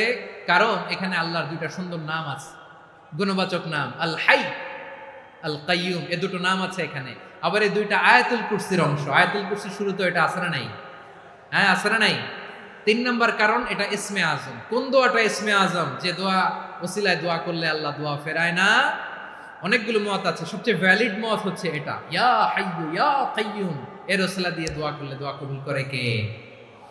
2 নম্বরে বিশ্বনবী মারাত্মক বিপদে পড়লে আরেকটা দোয়া পড়তেন, আল্লাহুম্মা ইন্নী আবদুক। আগে দোয়াটা পড়ি, শুনেন। আল্লাহুম্মা ইন্নী আবদুক ওয়া ইবনু আবদিক ওয়া ইবনু আমাতিক নাসিয়াতি বিয়াদিক মাদিন ফিয়া হুকমুক আদলুন ফিয়া কাদাউক আসআলুকা বিকুল্লি ইসমিন হুয়া লাক সাম্মাইতা বিহি নাফসাক আও আনসালতাহু ফি কিতাবিক আও আল্লামতাহু আহাদাম মিন খালকিক আও ইস্তা'সারতা বিহি ফি ইলমিল গায়বি ইনদাক আন তাজআলাল কুরআনা রাবিআ কলবি ওয়া নূরা সাদরি ওয়া জালাআ হুজনি ওয়া যাহাবা হাম্মি। সুবহানাল্লাহ পড়েন। বিশ্বনবী বলতেন, আল্লাহুম্মা ইন্নী আবদুক, ও আল্লাহ আমি আপনার গোলাম, ওয়া ইবনু আবদিক, গোলামের ঘরের গোলাম, ওয়া ইবনু আমাতিক, বাদীর ঘরের গোলাম। মানে আল্লাহ আমি আপনার গোলাম, আমার বাবা আব্দুল্লাহ ছিল আপনার গোলাম, আমার মা আমিনা ছিল আপনার বাদী। মানে আমরা গোলাম বংশের, সব গোলাম। নিজেরে এর চেয়ে আর ছোট করে আল্লাহর কাছে উপস্থাপন করা যায় আমার ভাইরা? কথা কি বুঝতেছেন? নিজেকে এর চাইতে ছোট, নগণ্য আর তুচ্ছ করে আল্লাহর সাথে প্রেজেন্ট করা যায়? বিশ্বনবী বললেন, ও আল্লাহ আমি আপনার গোলাম, গোলামের ঘরের গোলাম, দাসীর ঘরের গোলাম, নাসিয়াতি বিয়াদিক, আমার মাথার চুলের ছুটি আপনার হাতের মুঠোয়, আপনি ডানে টান দিলে আমি ডানে যেতে বাধ্য, আপনি বাঁয়ে টান দিলে বাঁয়ে যেতে বাধ্য। সুবহানাল্লাহ বলেন। পিছনে 2-1 ভাই দাঁড়ালেন কেন? হ্যাঁ, বসুন। জায়গা চেঞ্জ করতেছে, সেই দুপুর থেকে বসে আছে, আমি জানি। মাশাআল্লাহ, কেউ 2-1 বেরোইছে, গ্যাপ পূরণ করতেছে, মাশাআল্লাহ। পড়েন সুবহানাল্লাহ, আলহামদুলিল্লাহ, লা ইলাহা ইল্লাল্লাহ মুহাম্মাদুর রাসূলুল্লাহ সাল্লাল্লাহু আলাইহি ওয়াসাল্লাম। বিশ্বনবী বললেন, আল্লাহ আমার মাথার চুলের ঝুঁটি আপনার হাতের মুঠোয়। আচ্ছা, এইভাবে কাকে ধরা হয়? যে খুব ছোট, ঠিক কি না? নিজেকে কত ছোট করলেন বিশ্বনবী। ও আল্লাহ আমার মাথার চুলের ঝুঁটি আপনার হাতের মুঠোয়, আপনি ডানে টানলে আমি ডানে যাব, বাঁয়ে টানলে বাঁয়ে যাব। আল্লাহ আসআলুকা বিকুল্লি ইসমিন হুয়া লাক নাসিয়াতি বিয়াদিক মাদিন ফিয়া হুকমুক, আপনার নির্দেশ আমার উপর কার্যকর হবেই হবে। আদলুন ফিয়া কাদাউক, আপনার ফয়সালা, যেই ফয়সালাই আপনি আমার জন্য করেন এটাই ইনসাফ। সুবহানাল্লাহ বলেন। আমরা আল্লাহর ফয়সালায় সন্তুষ্ট হতে চাই না। কত কমপ্লেইন, আল্লাহ তুমি এটা দিলা না, ওইটা পাইলাম না, ওইটা হইল না রে, এরকম অভিযোগ, কমপ্লেইন আমাদের আছে না নাই? আর বিশ্বনবী বলতেন, আদলুন ফিয়া কাদাউক, আল্লাহ আমার জন্য তোমার যেটা ফয়সালা এটাই সবচেয়ে শ্রেষ্ঠ ইনসাফ, এর চেয়ে ইনসাফ আর হতে পারে? এভাবে কায়মান বাক্যে আল্লাহর কাছে বিশ্বনবী দোয়া করতেন। এরপরে বিশ্বনবী বলেন, আল্লাহ তোমার যত নাম আছে সব নামের ওসিলায় দোয়া করি, যে নাম তুমি আমাদেরকে জানিয়েছো, যে নাম তুমি আমাদেরকে জানাও নাই, যে নাম তুমি কোরআনে নাজিল করেছো, যে নাম নাজিল করো নাই, যে নাম শুধু নবীদেরকে জানিয়েছো। আর আল্লাহর এমন কিছু চমৎকার চমৎকার সুন্দর সুন্দর নাম আছে, এই নামগুলো রব্বুল আলামিন কাউকে জানাবে না। সুবহানাল্লাহ বলেন। আমরা তো 99 নাম জানি, 100 নাম জানি আল্লাহ, কিন্তু আল্লাহর এমনও কিছু নাম আছে যেগুলো আল্লাহ বিশ্বনবীরও জানায় নাই। এগুলো আল্লাহ ইলমুল গায়বে রেখে দিয়েছেন। দোয়ার সময় বলবেন, আল্লাহ তোমার যেই নামগুলো জানি, যেগুলো জানি না, যেগুলো কোরআনে আছে, যেগুলো নাই, যেগুলো নবীরে খাস ভাবে জানাইছো ওগুলোর উসিলায়, যেগুলো কোনোদিন জানাবাও না, তোমার ওই নামের উসিলাও তোমার কাছে চাই। আল্লাহ কোরআনকে আমার হৃদয়ের বসন্ত বানাও, আমার বক্ষের জ্যোতি বানাও, আমার চিন্তা দুশ্চিন্তা তুমি দূর করে দাও। বিশ্বনবী বললেন, এই কালিমাগুলো এই বাক্যগুলো পড়ে যদি কেউ আল্লাহর কাছে ফরিয়াদ করে, তার হৃদয় থেকে দুশ্চিন্তা কাটিয়ে দিবে কে? পড়বেন, এই দোয়াগুলো পড়বেন। আচ্ছা, সব শেষে বলি, ঋণের বোঝায় যারা জর্জরিত, বিষ্ণু ইসলাম চমৎকার একটা দোয়া শিখিয়েছেন। আমাদের অনেকে ঋণের বোঝায় জর্জরিত, আছে না নাই? এদিকে কেউ আছেন? থাকলে হাত তোলার দরকার নেই, থাকলে এই দোয়াটা পড়বেন। এক সাহাবীর নাম আবু উমামা, নামাজের ওয়াক্ত ছাড়া উনি মসজিদে যেয়ে বসে আছে। বিষ্ণু বললেন, কিরে আবু উমামা, নামাজের তো ওয়াক্ত হয় নাই, মসজিদে কি? সাহাবী বলে, হুমুমুন লাজিমাতনি ওয়া দুয়ুন, নবী গো, ঋণের বোঝায় এমন টেনশনে আছি, ঘরে থাকতে পারলাম না, মসজিদে চলে আসছি। বিষ্ণু বললেন, আমি কি তোমার এমন একটা দোয়া শিখাবো যেটা পড়লে আল্লাহ তাআলা তোমার ঋণের বোঝা হালকা করে দিবেন? আবু উমামা বললেন, ইয়া রাসূলুল্লাহ, অবশ্যই শিখাবেন। বিষ্ণু বললেন, তাহলে তুমি পড়বা, আল্লাহুম্মা ইন্নী আউযু বিকা মিনাল হাম্মি ওয়াল হাযান ওয়া আউযু বিকা মিনাল জুবনি ওয়াল বুখল ওয়া আউযু বিকা মিন গালাবাতিদ দাইনি ওয়া কাহরির রিজাল। ও আল্লাহ, তোমার কাছ থেকে দুশ্চিন্তা থেকে পানাহ চাই, কৃপণতা, ভীরুতা, অলসতা, কার্পণ্যতা, এই সব কিছু থেকে, মানুষের কঠোরতা, আমার উপর মানুষের আধিপত্য এবং ঋণের বোঝা থেকে পানাহ চাই। এই দোয়াটা যখন বিষ্ণুনবী শিখাই দিলেন, আবু উমামা বারবার এই দোয়া পড়ে, আল্লাহুম্মা ইন্নী আউযু বিকা মিনাল হাম্মি ওয়াল হাযান ওয়া আউযু বিকা মিনাল আজজি ওয়াল কাসাল ওয়া আউযু বিকা মিনাল জুবনি ওয়াল বুখল ওয়া আউযু বিকা মিন গালাবাতিদ দাইনি ওয়া কাহরির রিজাল। আবু উমামা বলে, এই দোয়া আমি পড়তে লাগলাম আর পড়তে লাগলাম, কিছুদিন পরে দেখা গেল বিষ্ণুনবীর শেখানো এই দোয়ার বদৌলতে আল্লাহ তাআলা আমার সব ঋণ পরিশোধের ব্যবস্থা করে দিয়েছেন। পড়বেন, পড়বেন। আমার প্রিয় পটুয়াখালীর ভাইরা, বিশ্বনবীর জামাতা সাইয়্যিদিনা আলী রাদিয়াল্লাহু তাআলা আনহুর কাছে এক লোক এসে বলে, হে আলী, ঋণের বোঝায় আমি জর্জরিত, আমার কিছু অর্থ দিয়ে সাহায্য করো। সাইয়্যিদিনা আলী রাদিয়াল্লাহু তাআলা আনহু বললেন, আমি কি তোমারে এমন একটা দোয়া শিখাবো যেটা বিশ্বনবী আমাদের শিখিয়েছেন? এই দোয়া যদি তুমি পড়ো, লাউ কানা আলাইকা মিসলু জাবালিন কাবীরিন দাইনান আদাল্লাহু আনকা, পাহাড় পরিমাণও যদি ঋণের বোঝা হয়, আল্লাহ এটা পরিশোধের ব্যবস্থা করে দিবেন। ছোট্ট একটা দোয়া বিশ্বনবী শিখালেন, বললেন, তুমি পড়বা, আল্লাহুম্মা কফিনি বিহালালিকা আন হারামিকা ওয়া আগনিনি বিফাদলিকা আম্মান সিওয়াক। মুখস্থ আছে? হ্যাঁ, আছে। আল্লাহুম্মা কফিনি বিহালালিকা আন হারামিক, আল্লাহ তোমার হালাল দিয়ে আমাকে পরিতুষ্ট করো, হারাম থেকে বাঁচিয়ে রাখো, আর তোমার অনুগ্রহে মানুষের মুখাপেক্ষী যেন আমি না হই, আমি যেন সবসময় তোমার মুখাপেক্ষী হয়, ওই তৌফিক দিও। সুবহানাল্লাহ পড়েন। এই দোয়া বেশি বেশি পড়লে ঋণের বোঝা হালকা করে দিবে কে? তাহলে প্রিয় ভাইয়েরা, বিপদে পড়লেই প্রথমে কি পড়বেন? পটুয়াখালী ভুইলা গেছে, বিপদে পড়লেই প্রথমে ইন্না লিল্লাহ কি বলে নিজেকে আল্লাহর কাছে সঁপে দিতে হয়? হাসবুনাল্লাহ। চরম বিপদে দেয়ালে পিঠ থেকে গেছে, তখন লা ইলাহা ইল্লা আনতা সুবহানাকা ইন্নী কুনতু মিনাজ জালিমিন। এরপরে লা ইলাহা ইল্লাল্লাহুল আযীমুল হালিম, এই দোয়া। আকস্মিক বিপদ, হঠাৎ যেন কোনো বিপদ আমাকে পেয়ে না বসে, এটার জন্য বিসমিল্লাহিল্লাযী লা ইয়াদুররু মা ইসমিহি শাইউন ফিল আরদি ওয়ালা ফিস সামাই ওয়া হুয়াস সামিউল আলীম। সকালে 3 বার, রাতে 3 বার। আর মারাত্মক tension, hyper tension, anxiety, depression থেকে বাঁচার জন্য 2 দোয়া, ইয়া হাইয়্যু ইয়া কাইয়্যুম, ইয়া হাইয়্যু ইয়া কাইয়্যুম, মনে থাকবে? আর আল্লাহুম্মা ইন্নী আবদুক, এই দোয়া। ঋণ থেকে বাঁচার জন্য 2 দোয়া, আল্লাহুম্মা ইন্নী আউযু বিকা মিনাল হাম্মি ওয়াল হাযান, এটা। আর আল্লাহুম্মা কফিনি বিহালালিকা আন হারামিকা ওয়া আগনিনি বিফাদলিকা আম্মান সিওয়াক। আর সব সময় পড়ার জন্য একটা আমল দিয়ে যাই, উঠতে বসতে, অফিসে যাচ্ছেন, অফিস থেকে ফিরতেছেন, বসে আছেন, শুয়ে আছেন, ছোট্ট এক শব্দে আমরা যেন বেশি বেশি পড়ি, আস্তাগফিরুল্লাহ। আওয়াজ করে আমার সাথে পড়ুন, আস্তাগফিরুল্লাহ। আবার পড়ুন, আস্তাগফিরুল্লাহ। আল্লাহ রাসূল সাল্লাল্লাহু আলাইহি ওয়াসাল্লাম বলেন, মান লাজিমাল ইস্তিগফার, যে সব সময় এরকম ইস্তিগফারের সাথে লেগে থাকে, জাআলাল্লাহু লাহু মিন কুল্লি যিকিন মাখরাজা, আল্লাহ তাআলা তাকে কোনো বিপদে আটকান না, সে জীবনে আটকাবে না, যে কোনো বিপদে আল্লাহ তার রাস্তা বের করে দেবে। Way out, you will get a way out and solution. সুবহানাল্লাহ। ওয়া মিন কুল্লি হাম্মিন ফারাজা, দুশ্চিন্তা মুক্ত হবে। ওয়ায়ারযুকহু মিন হাইসু লা ইয়াহতাসিব, এমন জায়গা থেকে আল্লাহ রিজিকের বন্দোবস্ত করবে যেটা সে কল্পনাও করে নাই। আওয়াজ করে পড়েন সুবহানাল্লাহ। তাহলে মনে থাকবে আস্তাগফিরুল্লাহর কথা। সব শেষ কথা বলবো, সব শেষ। আমার প্রিয় ভাইয়েরা, এটা গেল নিজের বিপদ। কিসের বিপদ? নিজে যদি বিপদে পড়েন, অন্যের বিপদ যদি দেখেন, এটার জন্য একটা দোয়া আছে। অনেক সময় আমরা দেখি হাসপাতালে ক্যান্সারের 3rd স্টেজে চলে গেছে, লোকটা হ্যাংলা হয়ে চিকন হয়ে হায়রে কি কষ্ট পায়, দেখি না? বিষ্ণু বলে একটা দোয়া যদি কেউ অন্যের কোনো বিপদ দেখে পড়ে, ওই বিপদ তার জীবনে কখনো আসবে না। শুনবেন? শোনার আগ্রহ আছে? অনেক সময় হয় যে আমরা মহাসড়ক দিয়ে যখন চড়ি, দুর্ঘটনায়, আইরে আল্লাহ, দুর্ঘটনায় মানুষের মাথা একদিকে, দেহ আরেকদিকে, ব্লিডিং, এরকম হয় না? আল্লাহ তুমি হেফাজত করো।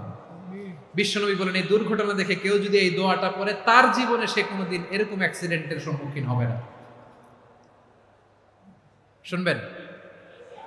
বিশ্বনবী বলেন অন্যের বিপদ দেখে কেউ যদি পড়ে, আলহামদুলিল্লাহিল্লাযী আফানি মিম্মা বাতালাকা বিহি ওয়া ফাদ্দালানি আলা কাসীরিন মিম্মান খালাকা তাফদীলা, মানে প্রশংসা সে আল্লাহর, যে আল্লাহ তাআলা তোমাকে যেই জিনিস দিয়ে পরীক্ষা করেছে, আমাকে ওইটা থেকে বাঁচিয়ে দিয়েছে। তোমাকে আল্লাহ যেই বিপদে ফেলেছে, আমাকে ওই বিপদ থেকে তিনি মুক্ত রেখেছে, আর তার অনেক সৃষ্টির উপর আমাকে তিনি প্রাধান্য দিয়েছে। সুবহানাল্লাহ পড়েন। যে কোনো বিপদ, কারো ক্যান্সার দেখে যদি এই দোয়াটা আপনি বিশ্বাসের সাথে পড়েন, জীবনে কোনোদিন ক্যান্সার রোগে আক্রান্ত হবেন না। দুর্ঘটনা দেখে যদি পড়েন, ওই দুর্ঘটনা আপনাকে স্পর্শ করবে না। যে কোনো কারো বিপদ দেখে যদি কোনো বিশ্বাসী বান্দা এই দোয়া পড়ে, বিশ্বনবী বলেন লাম ইউসিবহু যালিকাল বালা, ওই বিপদ তাকে আর ধরবে না। উফিয়া মিনহু মিন যালিকাল বালা কাইনাম মা কান, সে যতদিন হায়াত পাবে কোনোদিন ওই বিপদ তাকে স্পর্শ করবে না। এই দোয়াটা পড়তে রাজি আছেন আমার প্রিয় ভাইরা? তাহলে পুরো আলোচনার সেন্ট্রাল থিম হচ্ছে আমাদের জীবনে বিপদ আসবে, কষ্ট আসবে, দুঃখ আসবে, কিন্তু বিপদে আপদে আমরা হাল ছেড়ে দিব না, হতাশ হব না। মুমিন হতাশ হয় না, নিরাশ হয় না, হাল ছেড়ে দেয় না। মুমিন ভরসা রাখে একজনের উপর। আওয়াজ করে বলুন, যিনি কে? বিপদে পড়লে আমাদেরকে উদ্ধার করে কে?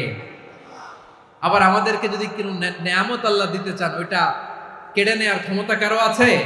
তাহলে আমরা কানেক্টিভিটি বাড়াবো কার সাথে? আমাদের প্রার্থনার ফরিয়াদের হাত তুলবো কার কাছে? রাজি আছেন পটুয়াখালীর ভাইয়েরা? মনে থাকবে কথাগুলো? আল্লাহ তাআলা আমাদের সবাইকে কথাগুলো বোঝার ও আমল করার তৌফিক দান করুন।